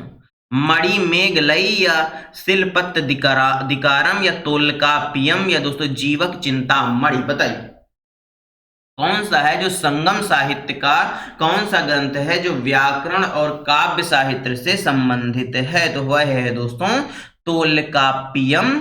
यह दोस्तों यह जो है यह एक व्याकरण ग्रंथ है और काव्य शास्त्र से भी संबंधित है। इसका संबंध दोस्तों तमिल साहित्य के दूसरे संगम से है। किससे दोस्तों? जो तमिल साहित्य के संगम हुए थे उसमें इसका संबंध दूसरे संगम से है। दोस्तों मणिमेगलई जो है, मणिमेगलई का संबंध किससे है? यह भी एक तमिल महाकाव्य है जिसकी रचना दोस्तों किसने की थी? कवि जो चितलाई। कौन दोस्तों? कवि जो चितलाई चतनार थे, इन्होंने इसकी रचना की थी। नाम दोस्तों थोड़ा हार्ड है, इसे थोड़ा दोस्तों एडजस्ट करिएगा। यह दोस्तों जो शिलप्पदिकारम है इसकी रचना किसने की थी? इसकी रचना दोस्तों इलांगो ने की थी। किसने दोस्तों? इलांगो आदिगल जो थे इन्होंने की थी। यह भी दोस्तों क्या है? यह दोस्तों तमिल साहित्य का प्रथम महाकाव्य है। यह भी नोट कर लीजिएगा। आपसे क्वेश्चन यहां पर बन सकता है कि बताइए तमिल साहित्य का प्रथम महाकाव्य कौन सा था? तो दोस्तों वह है कौन सा दोस्तों? शिलप्पदिकारम। ये बात भी नोट कर लीजिएगा दोस्तों। जीवत चिंतामणि ये भी इंपॉर्टेंट है दोस्तों। इसकी रचना किसने की थी? जैन मुनि तिरुक्तकरदेव ने। किसने दोस्तों? जैन मुनि थे। क्या नाम था इनका दोस्तों? तिरुक्त देवर इनका नाम था। यह बात भी नोट कर लीजिएगा। और यह भी क्या है? एक तमिल महाकाव्य ही है। यह बात भी नोट करिएगा। ऑप्शन सी क्या हो गया इस क्वेश्चन का? राइट आंसर हो गया। क्वेश्चन नंबर 42, निम्न में से कौन सा वैदिक ग्रंथ शिल्प या धन विज्ञान से संबंधित है? गंधर्व वेद, आयुर्वेद या दोस्तों शिल्प शास्त्र या धनुर्वेद? बताइए, इंपॉर्टेंट है यह क्वेश्चन दोस्तों। चलिए इसका भी थोड़ा पोस्टमार्टम कर लेते हैं दोस्तों। इस क्वेश्चन का जो सही आंसर है वह क्या हो जाएगा? ऑप्शन सी हो जाएगा, शिल्प शास्त्र। जो वैदिक ग्रंथ शिल्प और धन से संबंधित है वह शिल्प शास्त्र है दोस्तों। शिल्प शास्त्र क्या है? एक प्राचीन ग्रंथ है। इसके अंतर्गत विभिन्न प्रकार की हस्तशिल्प तथा कला के सिद्धांतों का विश्लेषण किया गया है। तो दोस्तों जब आप विभिन्न प्रकार की कलाएं या हस्तशिल्प सीख लेते हैं तो दोस्तों आप कोई ना कोई कार्य करने लगते हैं और आप धन का अर्जन करने लगते हैं। इसलिए दोस्तों धन विज्ञान से संबंधित ग्रंथ भी इसी को कहा गया है दोस्तों। गंधर्व वेद की बात करें तो गंधर्व वेद क्या है दोस्तों? ये 4 उपवेदों में से एक है। जो दोस्तों हमारे 4 उपवेद हैं उनमें से यह एक है दोस्तों। अन्य तीन उपवेद कौन कौन से हैं? धनुर्वेद, शिल्पवेद, आयुर्वेद और गंधर्ववेद। ये चारों के नाम हैं। इन बातों को नोट करिएगा। इस क्वेश्चन का जो सही आंसर है वह क्या हो जाएगा? ऑप्शन सी हो जाएगा दोस्तों। क्वेश्चन नंबर 43, पहली जैन परिषद कहां आयोजित की गई थी? यह भी दोस्तों परीक्षा की दृष्टि से अति महत्वपूर्ण क्वेश्चन होने वाला है। कुशीनगर में, पाटलिपुत्र में या दोस्तों मदुरई में या दोस्तों वल्लभी में? बताइए जो पहली जैन परिषद है इसका आयोजन कहां किया गया था? दोस्तों जो पहली जैन परिषद है इसका आयोजन पाटलिपुत्र में किया गया था। कहां किया गया था? पाटलिपुत्र में किया गया था। ऑप्शन बी क्या हो जाएगा?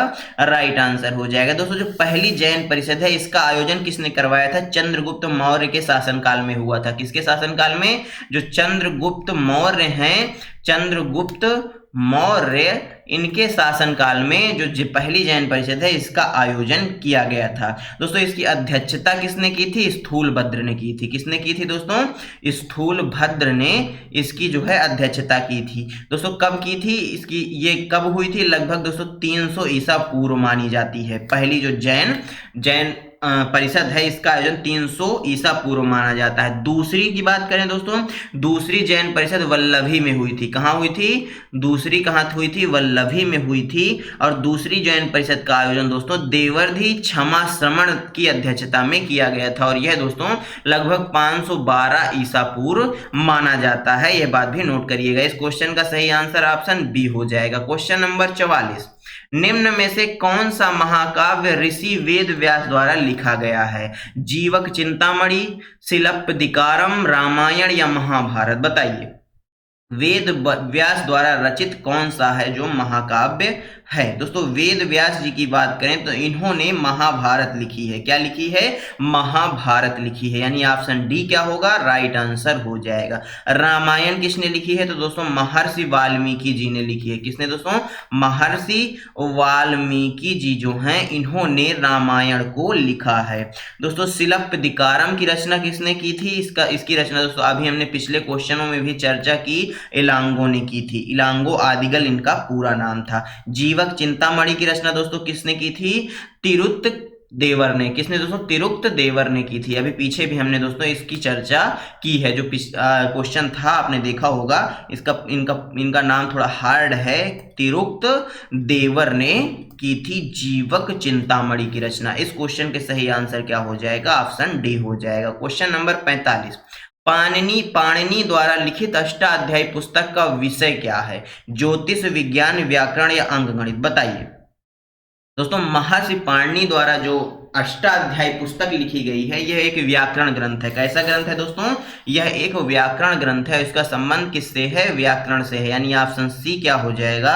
राइट आंसर हो जाएगा। दोस्तों महर्षि जो पाणिनि थे ये संस्कृत भाषा में प्रसिद्ध एक व्याकरण थे, यानी व्याकरण के क्या थे? बहुत बड़े ज्ञाता थे। जो अष्टाध्यायी है दोस्तों इसमें 8 अध्याय हैं। कितने अध्याय हैं? 8 अध्याय हैं, इसलिए दोस्तों इसका नाम अष्टाध्यायी पड़ गया। ऑप्शन सी क्या हो जाएगा? राइट आंसर हो जाएगा।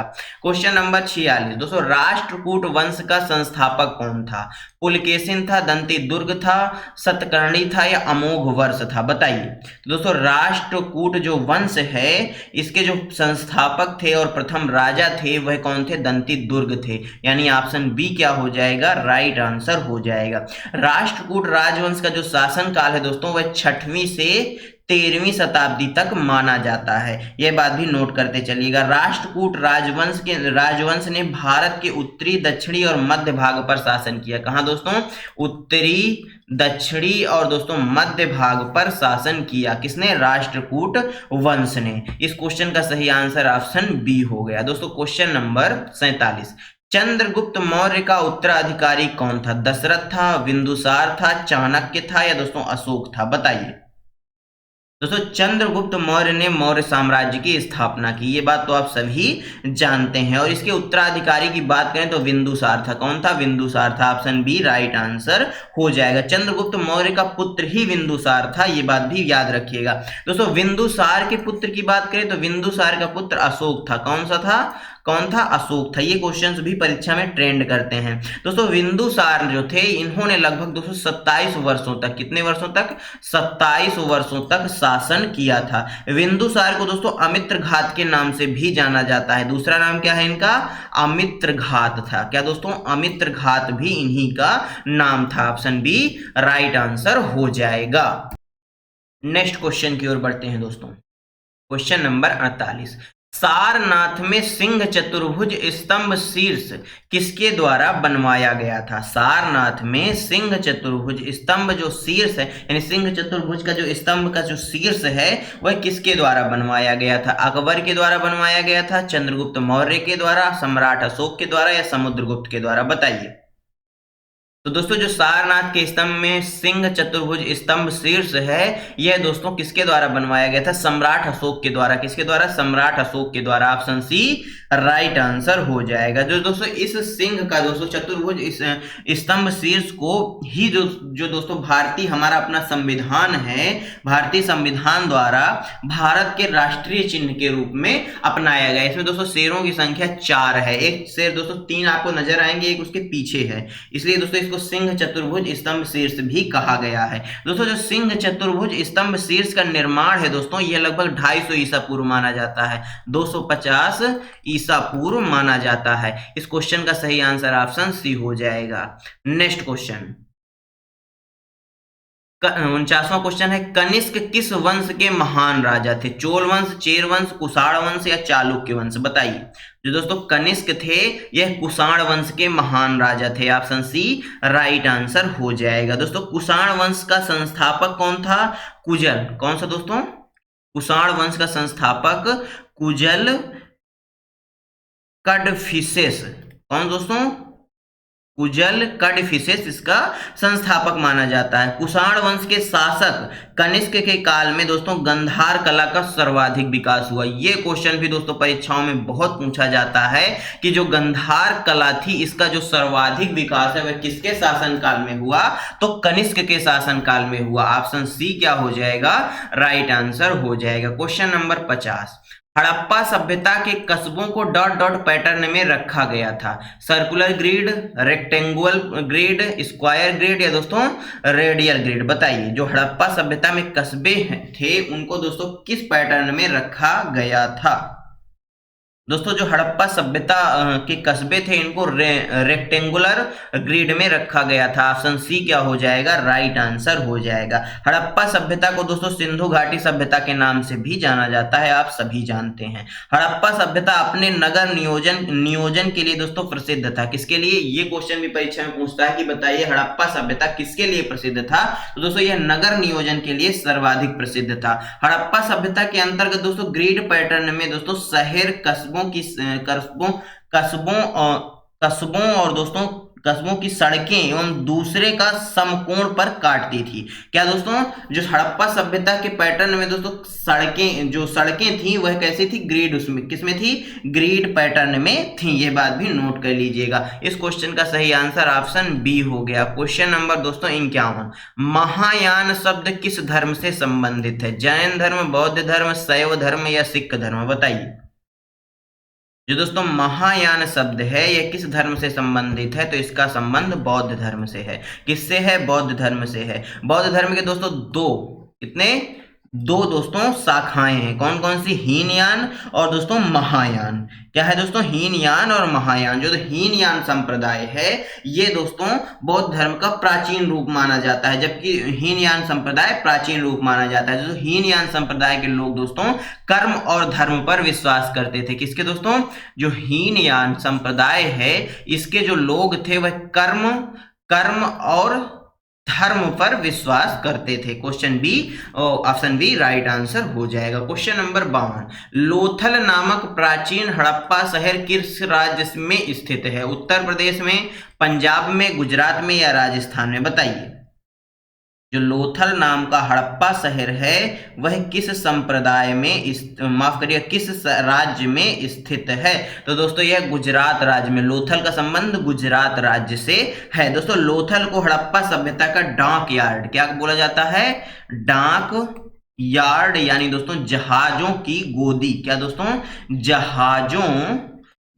जहाजों की गोदी कहा जाता है। किसको दोस्तों, लोथल को। ये बात नोट कर लीजिएगा। दोस्तों क्वेश्चन नंबर 53, बौद्ध धर्म की नींव कितनी महान सच्चाइयों एवं कितने अंगीय पथ पर आधारित है।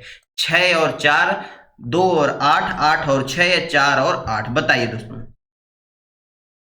दोस्तों जो बौद्ध धर्म की नींव है उनकी संख्या 4 है और उनकी सच्चाइयां कितनी हैं, 8 हैं। यानी ऑप्शन डी क्या हो जाएगा, इस क्वेश्चन का राइट आंसर हो जाएगा। दोस्तों 4 महान सच्चाइयों को भगवान बुद्ध ने आर्य सत्य कहा है। आपसे पूछ सकता है कि 4 महान सच्चाइयों को आर्य सत्य किसने कहा है, तो दोस्तों किसने कहा है, भगवान बुद्ध ने कहा है। दोस्तों इसके बाद जो 8 अंगीय पथ हैं इनको भगवान बुद्ध ने अष्टांगिक मार्ग कहा है। क्या कहा है, अष्टांगिक मार्ग कहा है। क्या कहा है दोस्तों, अष्टांगिक मार्ग कहा है। यानी इस क्वेश्चन का सही आंसर ऑप्शन डी हो गया, नोट कर लीजिएगा। आइए आगे बढ़ते हैं।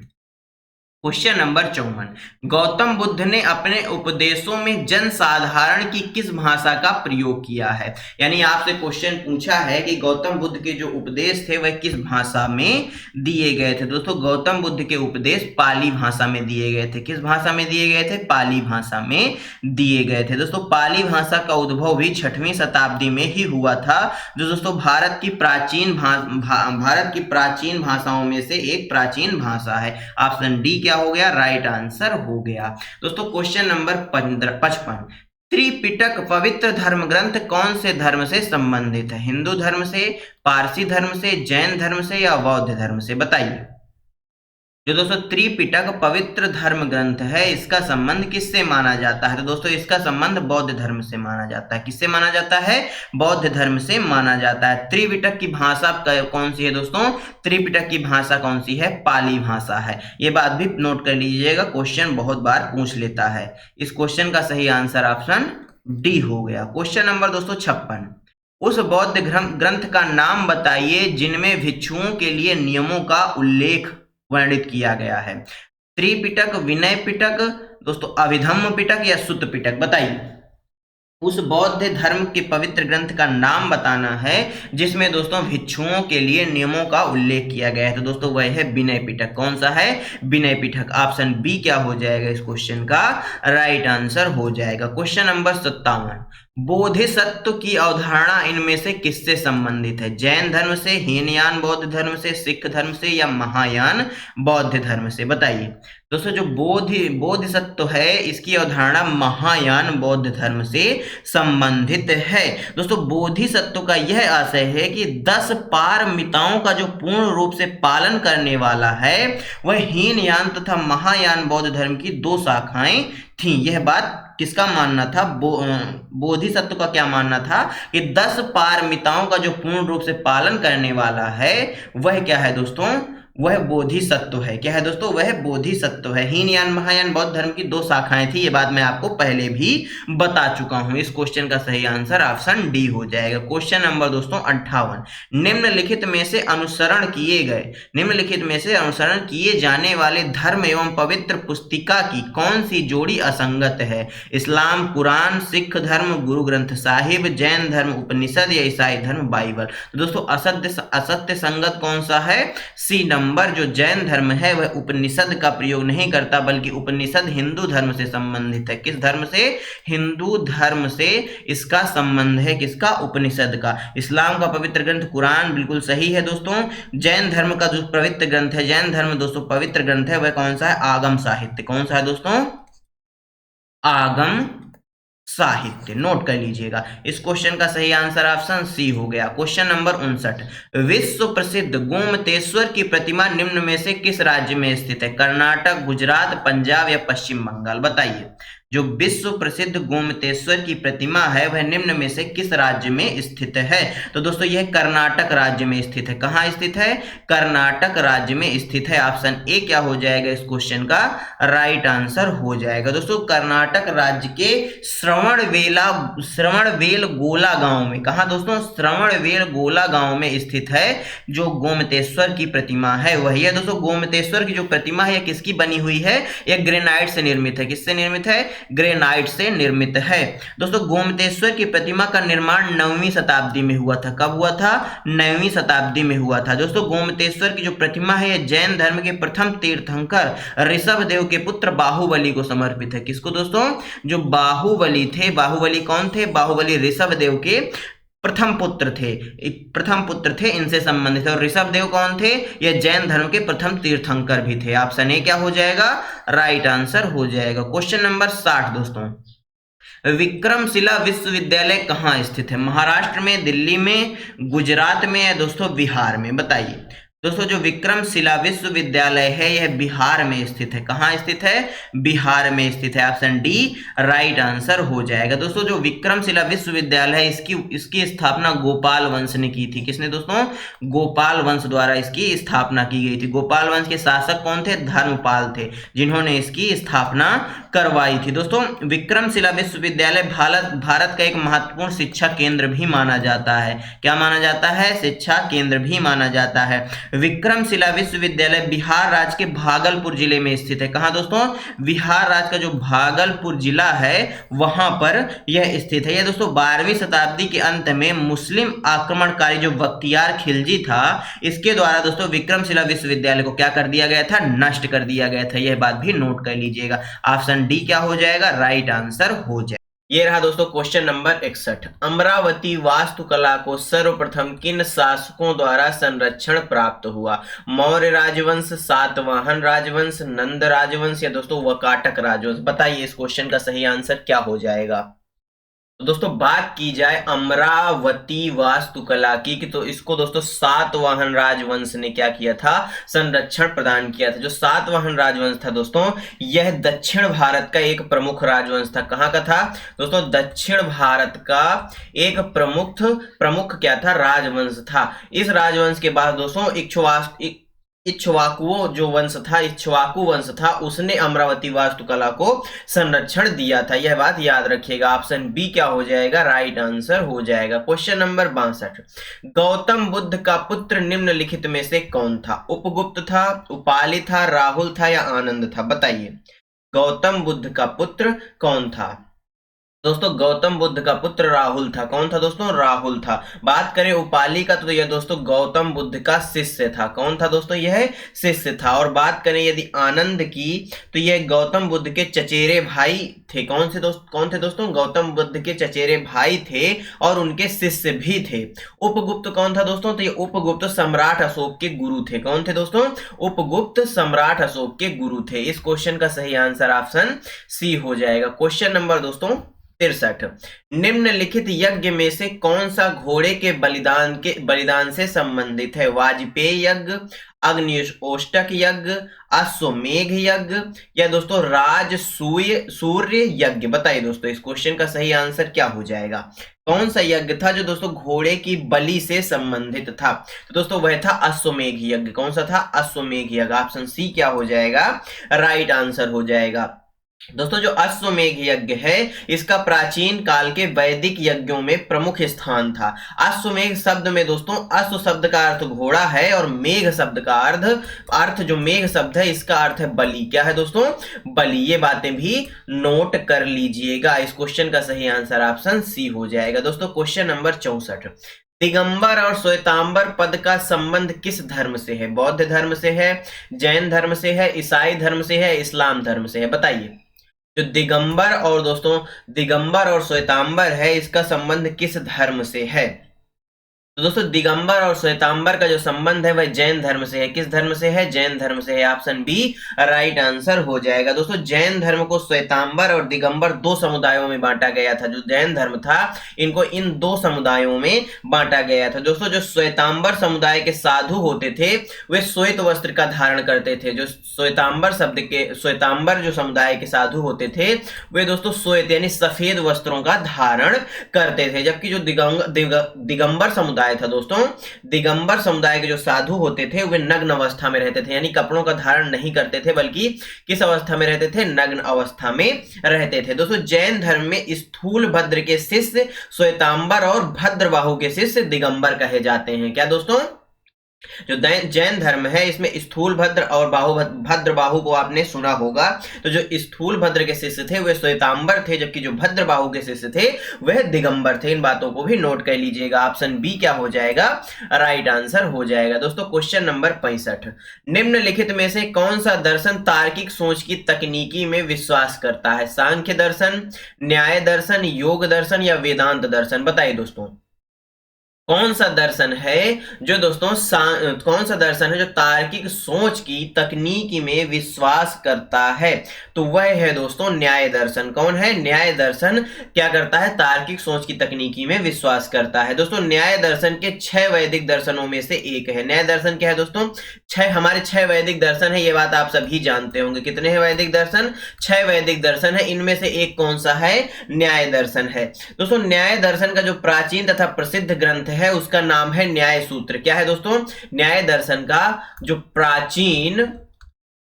प्राचीन और प्रसिद्ध ग्रंथ है, वह कौन सा है, न्याय सूत्र है। कौन सा है दोस्तों, न्याय सूत्र है। यह बात भी नोट कर लीजिएगा। दोस्तों जो सांख्य दर्शन है, 6 दर्शनों के बारे में भी चर्चा कर लेते हैं। जो सांख्य दर्शन है, इसका संबंध कपिल मुनि से है। किनसे है दोस्तों, कपिल मुनि से है। दोस्तों योग दर्शन महर्षि पतंजलि से संबंधित है। किससे दोस्तों, पतंजलि से, महर्षि पतंजलि जो थे उनसे संबंधित है। जबकि जो न्याय दर्शन है, इनका संबंध माना जाता है महर्षि गौतम से। किससे माना जाता है, महर्षि जो गौतम थे उनसे माना जाता है।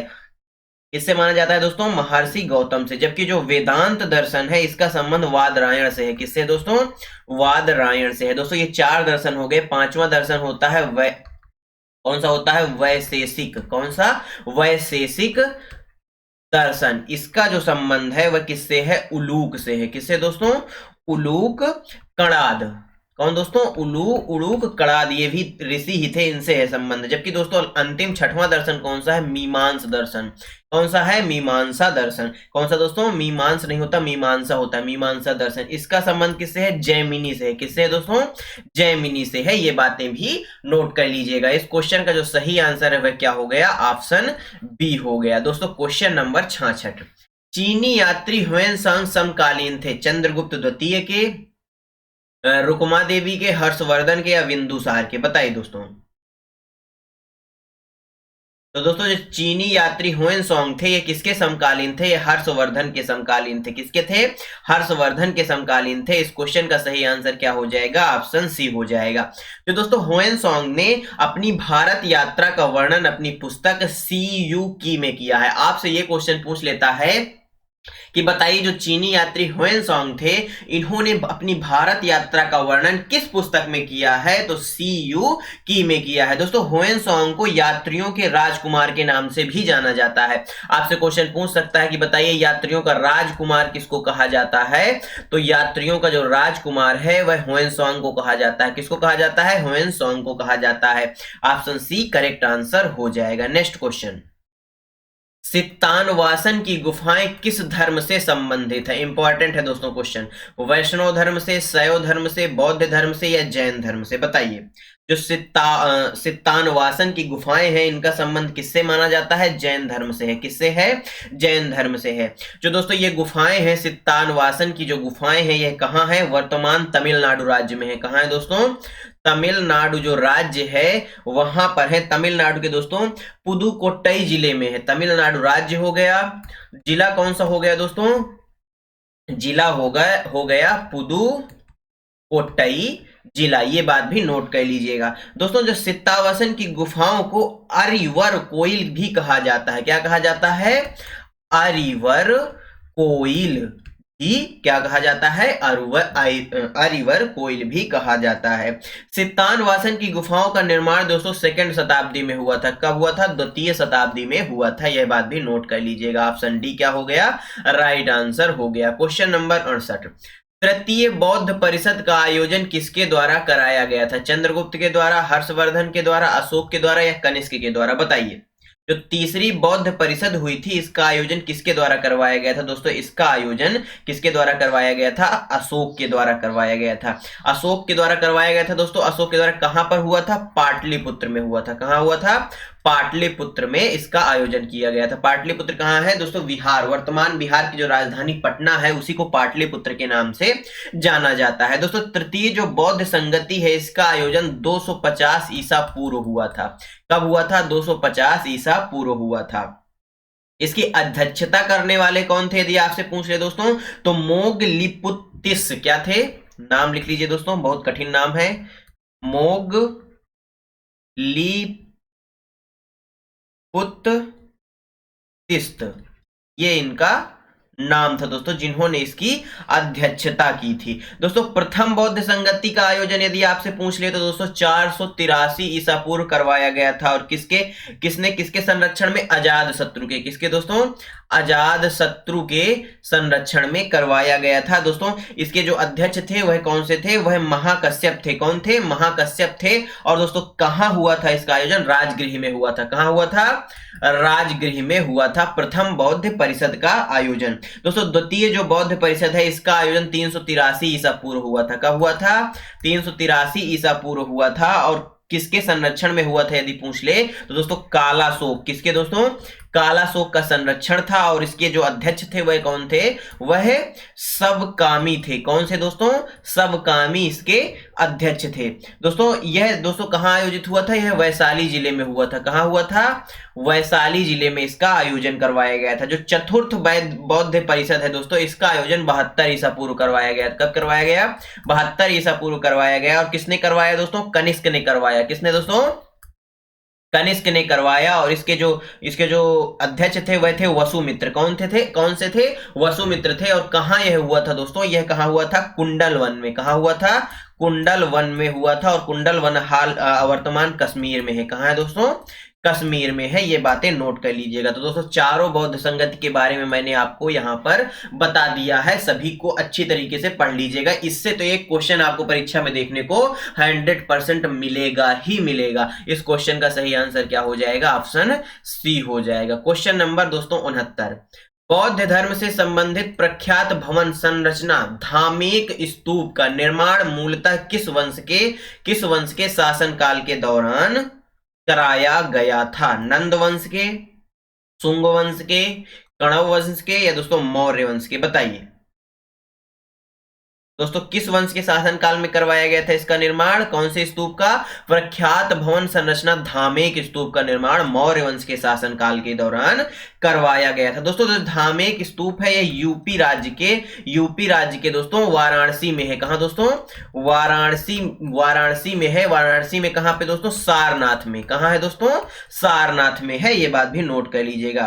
धामेक स्तूप के बारे में दोस्तों एक यह मान्यता भी है कि गौतम बुद्ध ने अपना प्रथम उपदेश इसी स्थान पर दिया। आप सभी जानते हैं गौतम बुद्ध ने अपना जो पहला उपदेश है वह सारनाथ में दिया था, और सारनाथ में ही दोस्तों धामेक स्तूप है। इसलिए दोस्तों यह मान्यता है। धामेक स्तूप को दोस्तों seat of the Holi Buddha कहा जाता है। क्या कहा जाता है? Seat of the Holi Buddha. यह भी किसको कहा जाता है? धामेक स्तूप को कहा जाता है। ये नाम भी नोट कर लीजिएगा, परीक्षा में आपसे ये भी पूछ सकता है। ऑप्शन डी क्या हो गया? राइट आंसर हो गया। क्वेश्चन नंबर 70, ऐतिहासिक ग्रांड ट्रंक रोड का निर्माण कई शासकों द्वारा कराया गया था। मौर्य वंश के शासनकाल के दौरान इसे क्या कहा जाता था? उत्तरापथ, पूर्वी पथ, बादशाही सड़क, या दोस्तों राजपथ? बताइए। ऐतिहासिक ग्रांड ट्रंक रोड का निर्माण कई शासकों द्वारा कराया गया था। मौर्य वंश के शासनकाल के दौरान इसे किस नाम से जाना जाता था? तो दोस्तों इसे उत्तरापथ नाम से जाना जाता था। किस नाम से जाना जाता था? उत्तरापथ नाम से जाना जाता था। दोस्तों इसका निर्माण मौर्य वंश के शासनकाल में हुआ था, यानी लगभग दोस्तों 16वीं शताब्दी में हुआ था। कब हुआ था? 16वीं शताब्दी में हुआ था। दोस्तों ग्रांड ट्रैक रोड का जो पुनः निर्माण है, किसका दोस्तों? ग्रांड ट्रैक जो रोड है इसका पुनः जो निर्माण है, इसका श्रेय किसको जाता है? शेर शाह सूरी को जाता है। किसको जाता है? शेर शाह सूरी को जाता है। दोस्तों ग्रांड ट्रैक रोड का अन्य नाम सड़क ए आजम भी है। क्या है दोस्तों इसका अन्य नाम? सड़क ए आजम भी इसका अन्य नाम है। यह बात भी नोट कर लीजिएगा। ऑप्शन ए क्या हो जाएगा? राइट आंसर हो जाएगा। दोस्तों क्वेश्चन नंबर 71, किसने धर्म विजया धार्मिकता द्वारा विजय की नीति विकसित की थी? किसके द्वारा?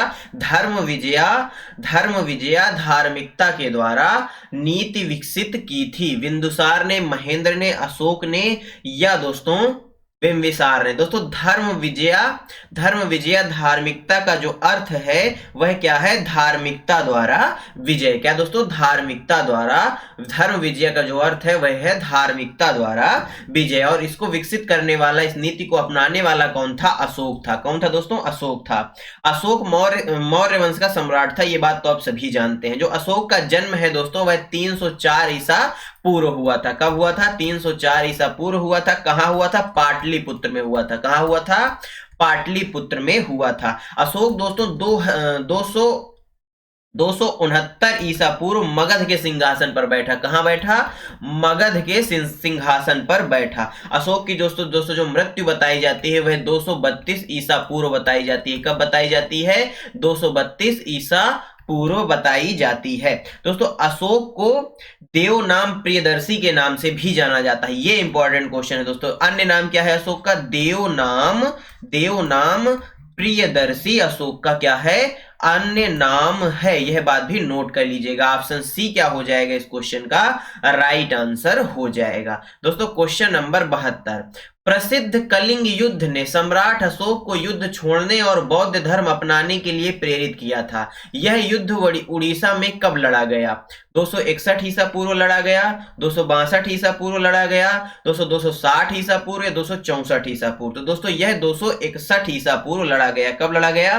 261 ईसा पूर्व लड़ा गया। कलिंग का युद्ध जो है 261 ईसा पूर्व लड़ा गया। यह बात नोट कर लीजिएगा।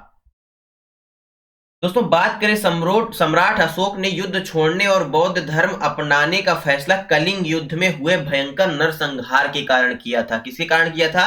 जो भयंकर नरसंहार हुआ था उसके कारण इन्होंने इसका बौद्ध धर्म अपनाने का प्रण किया था या निश्चय किया था। यह बात भी नोट कर लीजिएगा। इस युद्ध में दोस्तों सम्राट अशोक जो है विजयी हुए थे, जिसका उल्लेख दोस्तों सम्राट अशोक के 13वें शिलालेख में वर्णन मिलता है। किस शिलालेख में? 13वें में मिलता है। ऑप्शन ए क्या हो जाएगा? राइट आंसर हो जाएगा। नेक्स्ट क्वेश्चन दोस्तों, सम्राट अशोक ने पत्थर के स्तंभों और पत्थर के तख्तों पर अपने कितने आदेश उत्कीर्ण करवाकर अपने राज्य के प्रमुख स्थानों पर स्थापित किया ताकि लोग तदनुसार आचरण कर सकें? 8, 14, 8, 10, 14 या 16? बताइए दोस्तों। जो उसके आदेश थे, अशोक के जो आदेश थे, उनको पत्थर के स्तंभों में दोस्तों उसको लिखवा करके कितने स्थानों पर अशोक ने लगवाए थे? तो दोस्तों 14 स्थानों पर लगवाए थे। कितने स्थानों पर?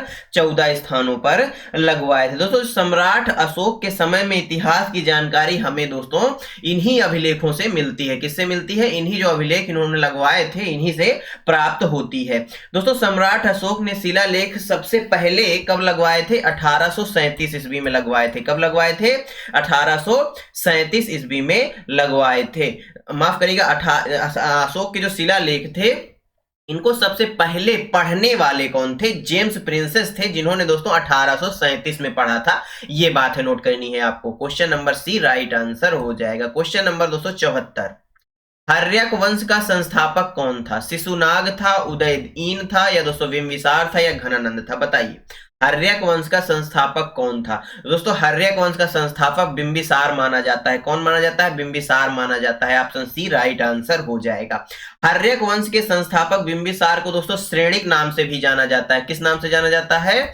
श्रेणिक नाम से भी जाना जाता है। हर्यक वंश की दोस्तों जो स्थापना है वह 544 ईसा पूर्व मानी जाती है। कब मानी जाती है? 544 ईसा पूर्व मानी जाती है। दोस्तों हर्यक वंश की जो राजधानी है वो दोस्तों ग्रीव्रज, कौन सी थी? ग्रीव्रज थी, जिसको दोस्तों राजगृह बोला जाता है। क्या बोला जाता है? राजगृह भी बोला जाता है। दोस्तों क्वेश्चन नंबर 75, इस क्वेश्चन का सही आंसर ऑप्शन सी हो गया।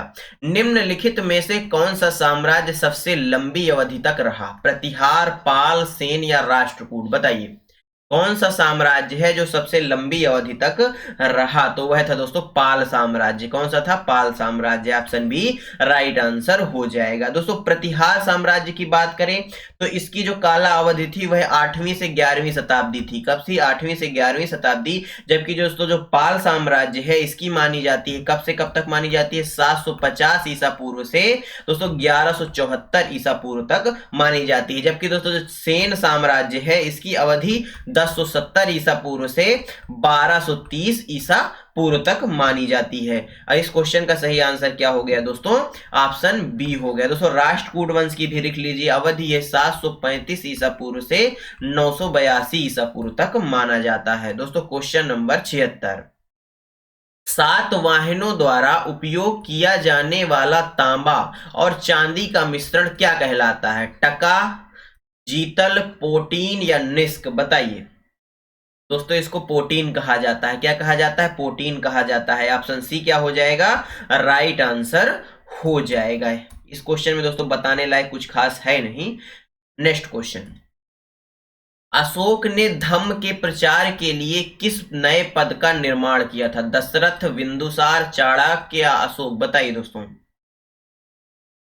दोस्तों ये क्वेश्चन तो सही टाइप है, इसके ऑप्शन गलत है। मैं ऑप्शन आपको बता देता हूं।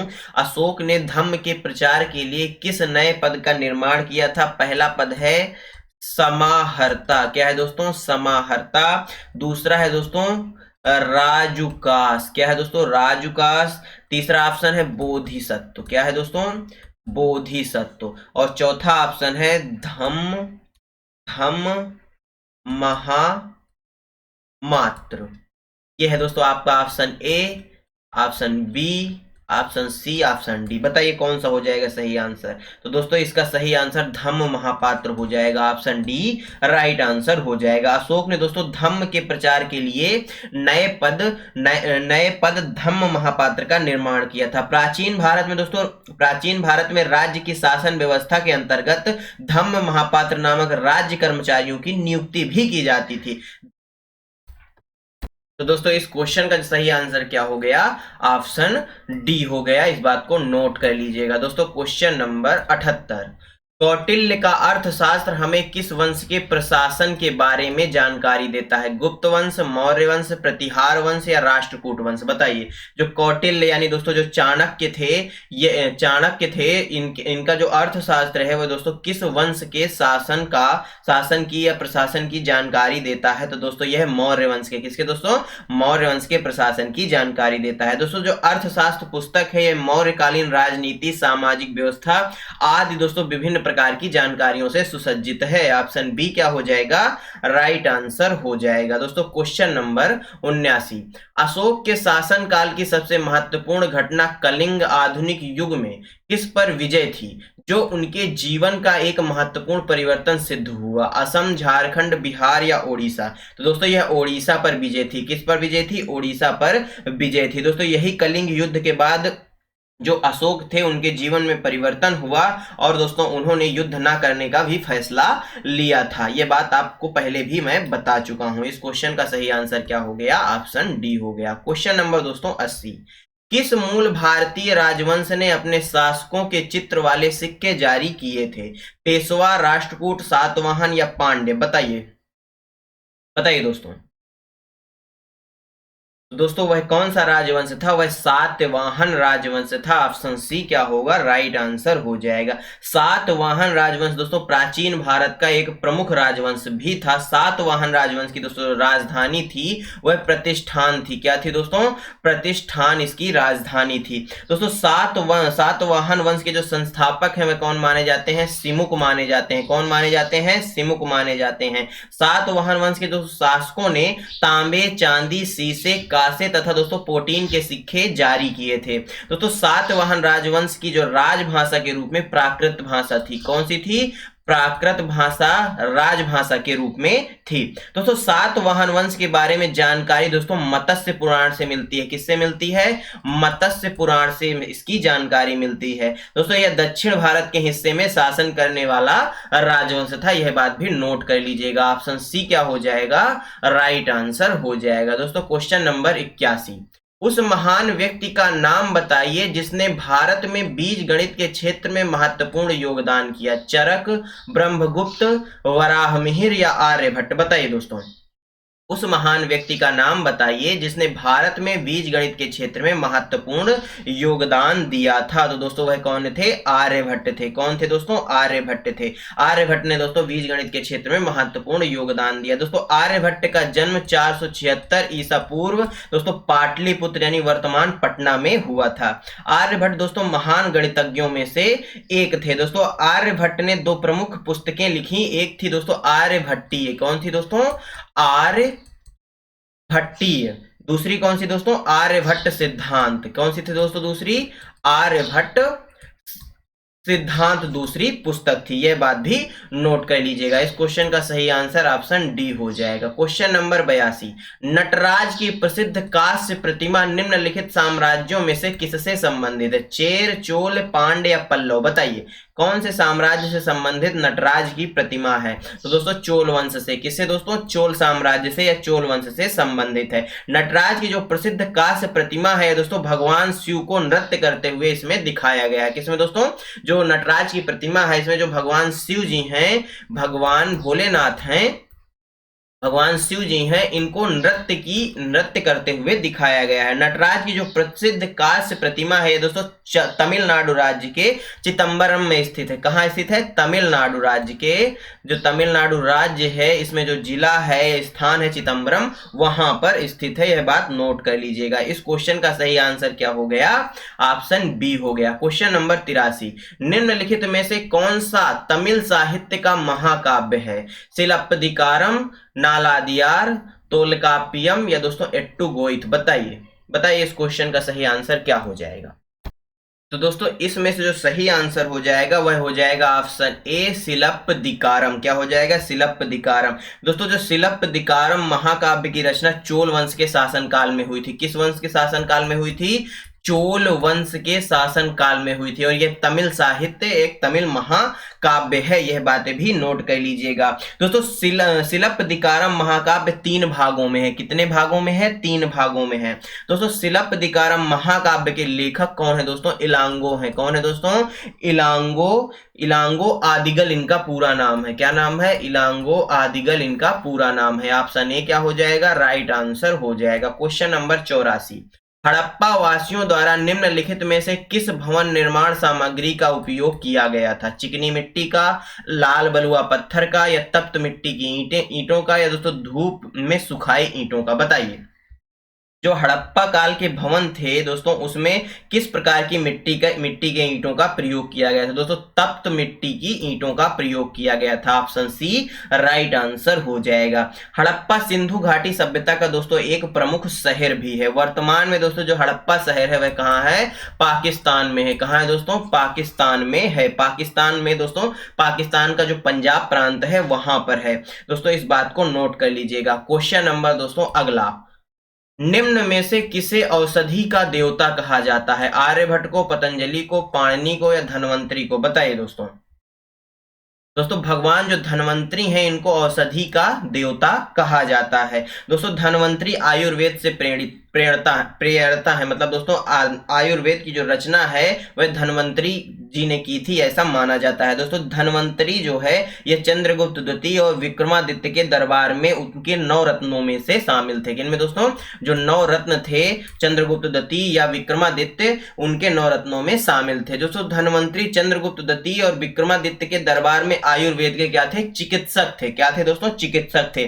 धन्वंतरि की जो प्रमुख पुस्तकों में दोस्तों रोग निदान है। क्या है दोस्तों?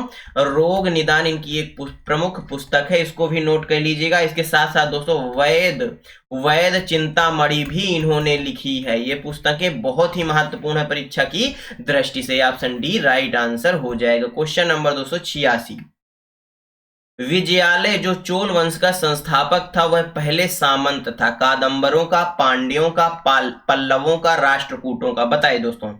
जो विजयालय है जो चोल वंश का संस्थापक माना जाता है वह पहले सामंत किसका था? तो दोस्तों वह पल्लवों का सामंत था। किसका था? पल्लवों का सामंत था। कब पल्लवों का सामंत था? और 9वीं शताब्दी के दौरान दोस्तों चोल वंश पल्लवों के विध्वंसों के बाद दोस्तों स्थापित हुआ था। यह बात भी नोट कर लीजिएगा। ऑप्शन सी क्या हो जाएगा? राइट आंसर हो जाएगा। यानी जब पल्लव वंश समाप्त हुआ उसके बाद ही चोल वंश की स्थापना हुई। क्वेश्चन नंबर दोस्तों 87, रावण द्वारा कैलाश पर्वत को हिलाते हुए चित्रित प्रतिमा कहां पाई गई? इंपॉर्टेंट क्वेश्चन दोस्तों। जूनागढ़ गुफाओं में, एलोरा की गुफाओं में, अजंता की गुफाओं में, या दोस्तों वरावर की गुफाओं में? बताइए। तो दोस्तों यह कहां पाई गई? यह एलोरा की गुफाओं में पाई गई। कहां पाई गई? एलोरा की गुफाओं में पाई गई। एलोरा की गुफाएं दोस्तों कहां है? महाराष्ट्र में है। कहां है दोस्तों? महाराष्ट्र के औरंगाबाद में है। कहां दोस्तों? औरंगाबाद में है। यह बात भी नोट कर लीजिएगा। दोस्तों जूनागढ़ की बौद्धिक गुफाएं जूनागढ़ गुजरात में स्थित है। कहां दोस्तों? जो जूनागढ़ की गुफाएं हैं ये कहां स्थित है? गुजरात में। गुजरात के कहां? गुजरात के जूनागढ़ में स्थित है। जबकि जो अजंता की गुफाएं हैं दोस्तों यह भी महाराष्ट्र में है। कहां है? महाराष्ट्र के औरंगाबाद में है। दोस्तों बराबर की जो गुफाएं हैं ये जहानाबाद बिहार में है। कहां है दोस्तों? जहानाबाद बिहार में कौन सी हैं? बराबर की गुफाएं हैं। दोस्तों क्वेश्चन नंबर 88, हाथी गुम्फा शिलालेख किसके द्वारा उत्कीर्ण कराया गया था? बिंबिसार के द्वारा, अशोक के द्वारा, खारवेल के द्वारा, या हर्ष के द्वारा? बताइए। तो दोस्तों यह खारवेल के द्वारा। किसके द्वारा? खारवेल के द्वारा हाथी गुम्फा शिलालेखों को उत्कीर्ण करवाया गया था। ऑप्शन सी राइट आंसर हो जाएगा। दोस्तों जो खारवेल था यह कलिंग शासक था। कौन सा शासक था? कलिंग शासक था। दोस्तों हाथी गुम्फा अभिलेख प्राकृत भाषा में है। किस भाषा में है? प्राकृत भाषा में है। यह बात भी नोट कर लीजिएगा। क्वेश्चन नंबर दोस्तों इस क्वेश्चन का सही answer C. Question number 89, Hoysala साम्राज्य की राजधानी कौन सी थी? देवगिरी, द्वार समुद्र, मैसूर, या कल्याणी? बताइए। दोस्तों होयसल जो साम्राज्य है इसकी राजधानी कौन सी मानी जाती है? द्वार समुद्र मानी जाती है। ऑप्शन बी क्या हो जाएगा इस क्वेश्चन का राइट आंसर हो जाएगा। होयसल साम्राज्य के संस्थापक कौन थे दोस्तों? नृपकाम द्वितीय इसके संस्थापक थे। दोस्तों होयसल दक्षिण भारत का एक प्रमुख राजवंश है। कहाँ का दोस्तों?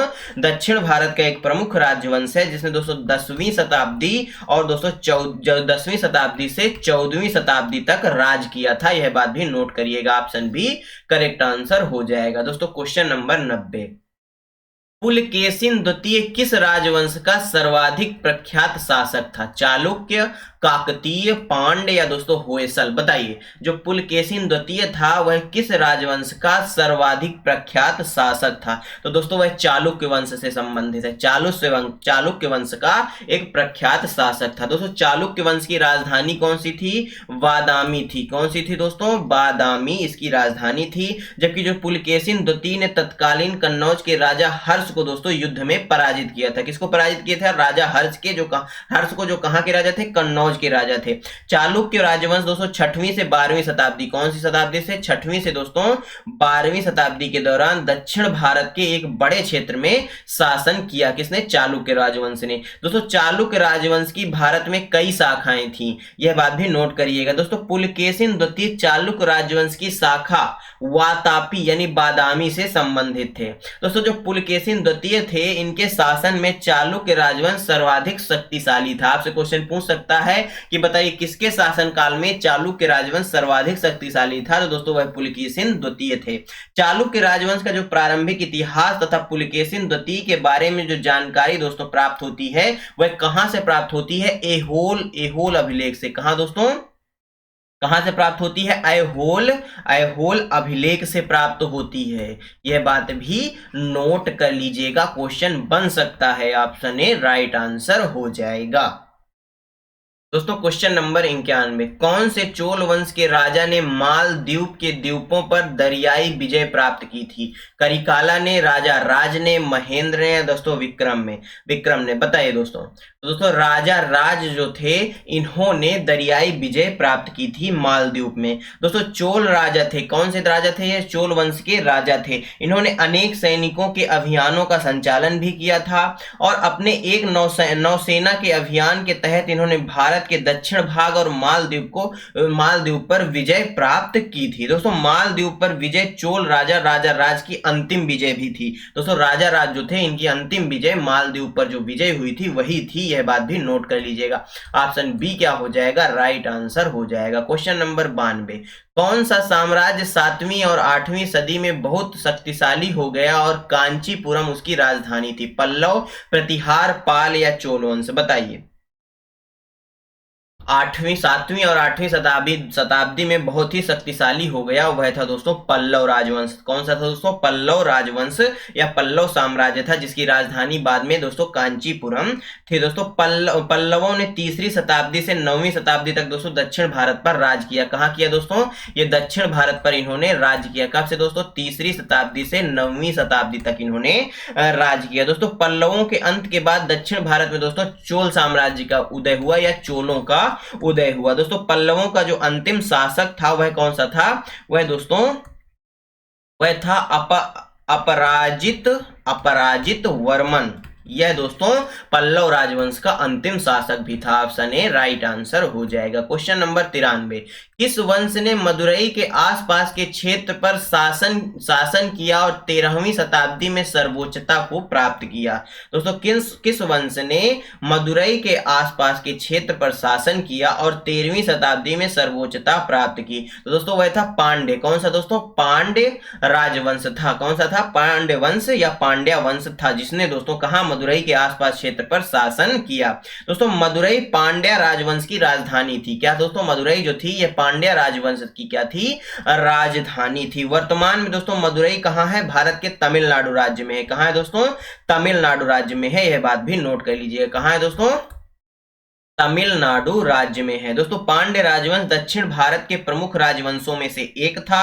पांड्य राजवंश ने भारत में 6वीं शताब्दी से 13वीं शताब्दी तक शासन किया था। ऑप्शन डी क्या हो जाएगा? राइट आंसर हो जाएगा। क्वेश्चन नंबर 294, किस वर्ष में हाई डिस्क पेस की लड़ाई आयोजित की गई थी। हाई डिस्क पेस की लड़ाई जो है किस वर्ष में आयोजित की गई थी दोस्तों? यह 326 ईसा पूर्व आयोजित की गई थी। ऑप्शन बी क्या हो जाएगा? राइट आंसर हो जाएगा। हाई डिस्क पेस की लड़ाई दोस्तों पोरस तथा सिकंदर महान के मध्य हुई थी। किसके दोस्तों?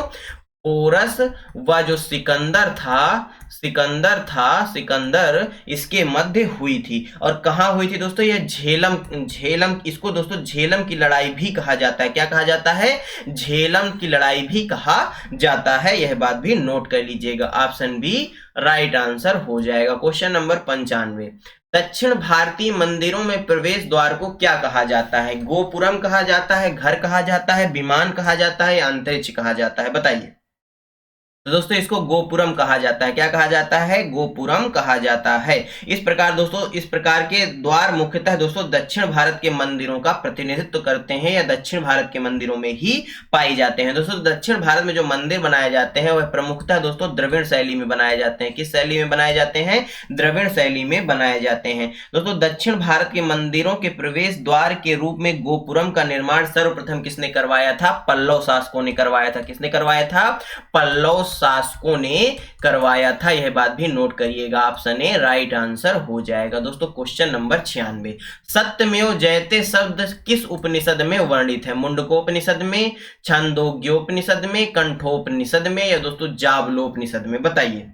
जो सत्यमेव जयते है इसका वर्णन कहाँ मिलता है? तो दोस्तों इसका मुंडकोपनिषद में वर्णन मिलता है। कहाँ मिलता है? मुंडकोपनिषद में वर्णन मिलता है। ऑप्शन ए राइट आंसर हो जाएगा। दोस्तों सत्यमेव जयते जो है यह हमारा राष्ट्रीय आदर्श वाक्य भी है। क्या है दोस्तों? राष्ट्रीय आदर्श वाक्य भी है। यह बात भी नोट कर लीजिएगा। सत्यमेव जयते दोस्तों हमारे देश के राष्ट्रीय प्रतीक के नीचे देवनागरी लिपि में अंकित है। किस लिपि में अंकित है? देवनागरी लिपि में अंकित है। सत्यमेव जयते दोस्तों राष्ट्रीय आदर्श वाक्य के रूप में कब अपनाया गया? 26 जनवरी 1950 को अपनाया गया। दोस्तों सत्यमेव जयते का जो शाब्दिक अर्थ है वह क्या माना जाता है? सत्य की ही जीत। यानी ऑप्शन ए इस क्वेश्चन का क्या हो गया? राइट आंसर हो गया। क्वेश्चन नंबर 97, महाबलीपुरम में प्रसिद्ध समुद्र तट का निर्माण किसने करवाया था? नरसिंह वर्मन प्रथम ने, राजेंद्र चोल ने, आदित्य कारिकाल ने या दोस्तों नरसिंह वर्मन द्वितीय ने? बताइए।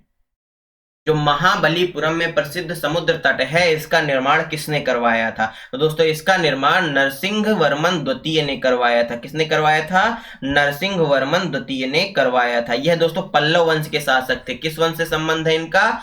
पल्लव वंश के शासक थे, यानी इनका संबंध पल्लव वंश से है। नरसिंह वर्मन द्वितीय का जो शासनकाल है दोस्तों वह 695 से 720 ईस्वी तक माना जाता है। दोस्तों महाबलीपुरम के सौर मंदिर तथा कैलाश मंदिर का निर्माण भी नरसिंह वर्मन द्वितीय द्वारा ही करवाया गया। किसका निर्माण दोस्तों?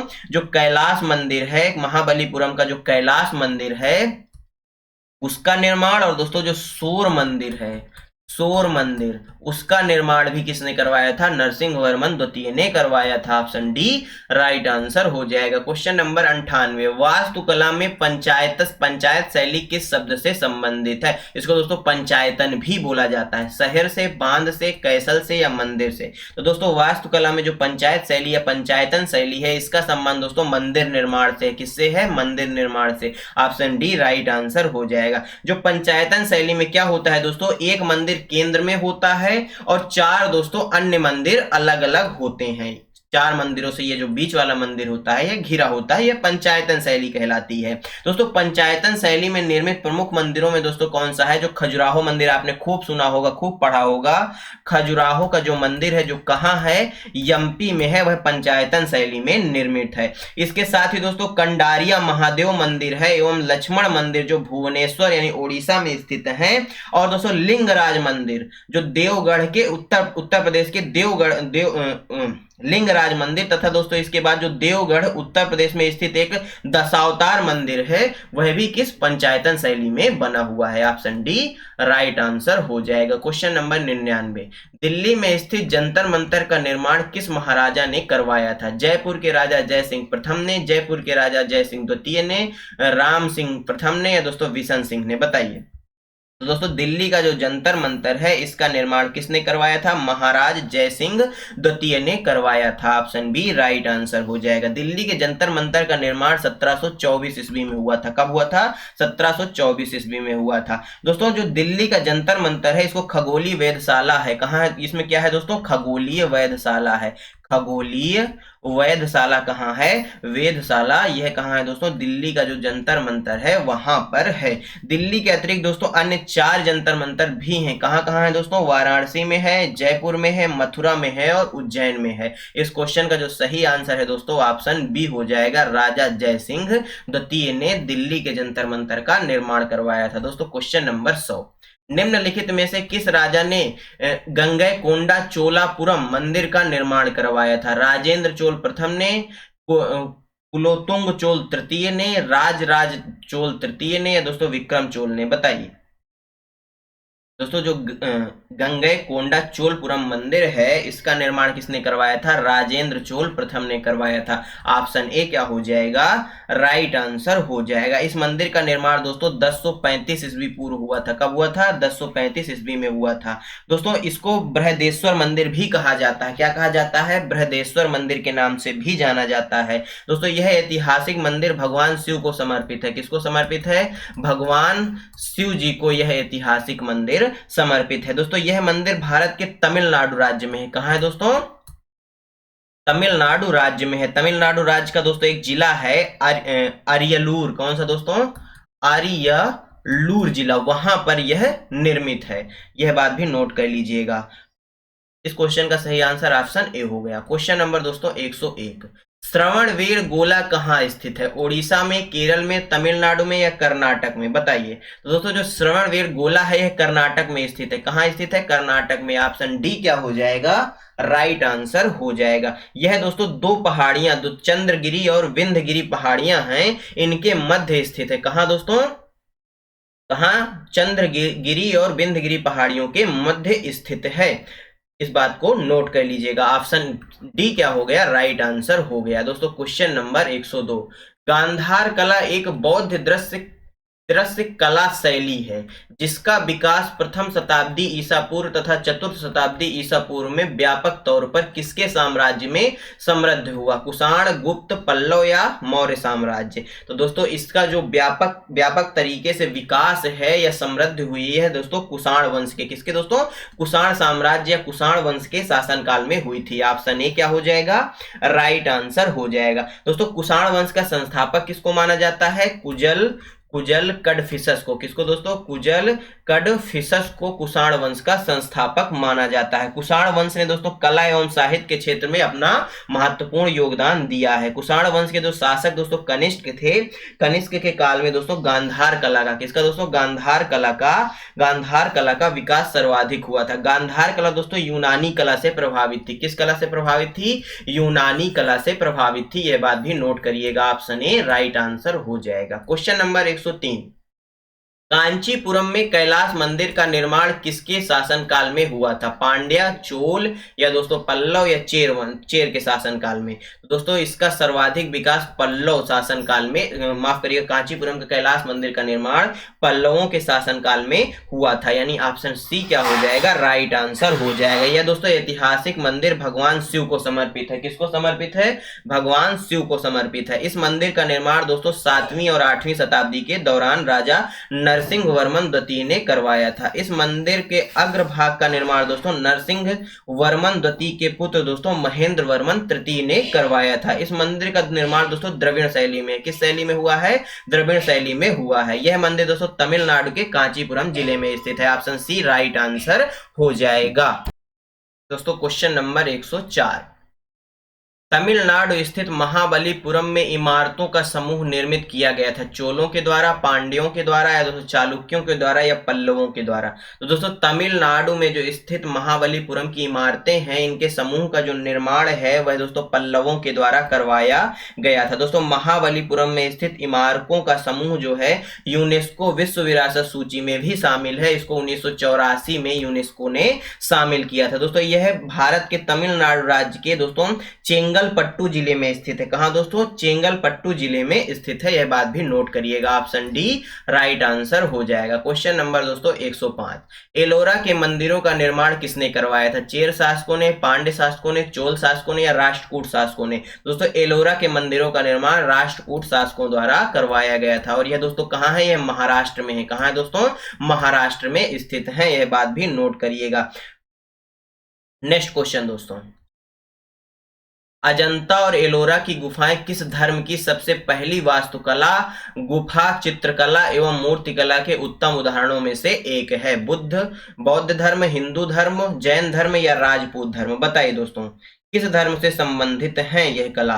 तो दोस्तों यह बौद्ध धर्म या बुद्ध धर्म से संबंधित है। ऑप्शन ए क्या हो जाएगा? राइट आंसर हो जाएगा। दोस्तों अजंता और एलोरा की गुफाएं महाराष्ट्र राज्य के औरंगाबाद में स्थित है, पहले भी हम बता चुके हैं। दोस्तों ये दोनों गुफाएं उसमें किसमें शामिल है? यूनेस्को विश्व धरोहर में शामिल है। इनको शामिल 1983 में किया गया था। अजंता की जो चित्रकला है दोस्तों भारत में बौद्ध धर्म के स्वर्ण युग को भी प्रदर्शित करती है। ऑप्शन ए राइट आंसर हो जाएगा। क्वेश्चन नंबर दोस्तों 107, हर्षचरित राजा हर्षवर्धन की जीवनी किसने लिखी थी? कालिदास ने, बीरबल ने, बाणभट्ट ने या तुलसीदास ने? तो दोस्तों हर्षचरित राजा हर्षवर्धन की जो जीवनी है इसको किसने लिखा था? इसको दोस्तों बाणभट्ट ने लिखा था। किसने लिखा था? बाणभट्ट ने लिखा था। दोस्तों बाणभट्ट हर्षचरित के दरबारी कवि थे। बाणभट्ट ने दोस्तों कादंबरी नामक पुस्तक को भी लिखा है, यह बात भी नोट कर लीजिए। कौन सी पुस्तक है इनकी? एक और कादंबरी भी इनकी एक मुख्य पुस्तक है। दोस्तों जो कालिदास थे ये चंद्रगुप्त द्वितीय के दरबारी कवि थे और इन्होंने दोस्तों इन्होंने एक महाकाव्य लिखा है कुमार संभवम तथा रघुवंशम, इन्होंने महाकाव्य लिखे हैं कालिदास ने। ऑप्शन सी राइट आंसर हो जाएगा। दोस्तों क्वेश्चन नंबर 108, निम्नलिखित में से किसने भारत के प्राचीन ग्रंथ नाट्य शास्त्र को संकलित किया? वेद व्यास ने, मनु ने, अगस्त्य ने या भरत मुनि ने? दोस्तों जो महानाट्य शास्त्र है इसकी रचना किसने की थी? भरत मुनि ने की थी। ऑप्शन डी क्या हो जाएगा? राइट आंसर हो जाएगा।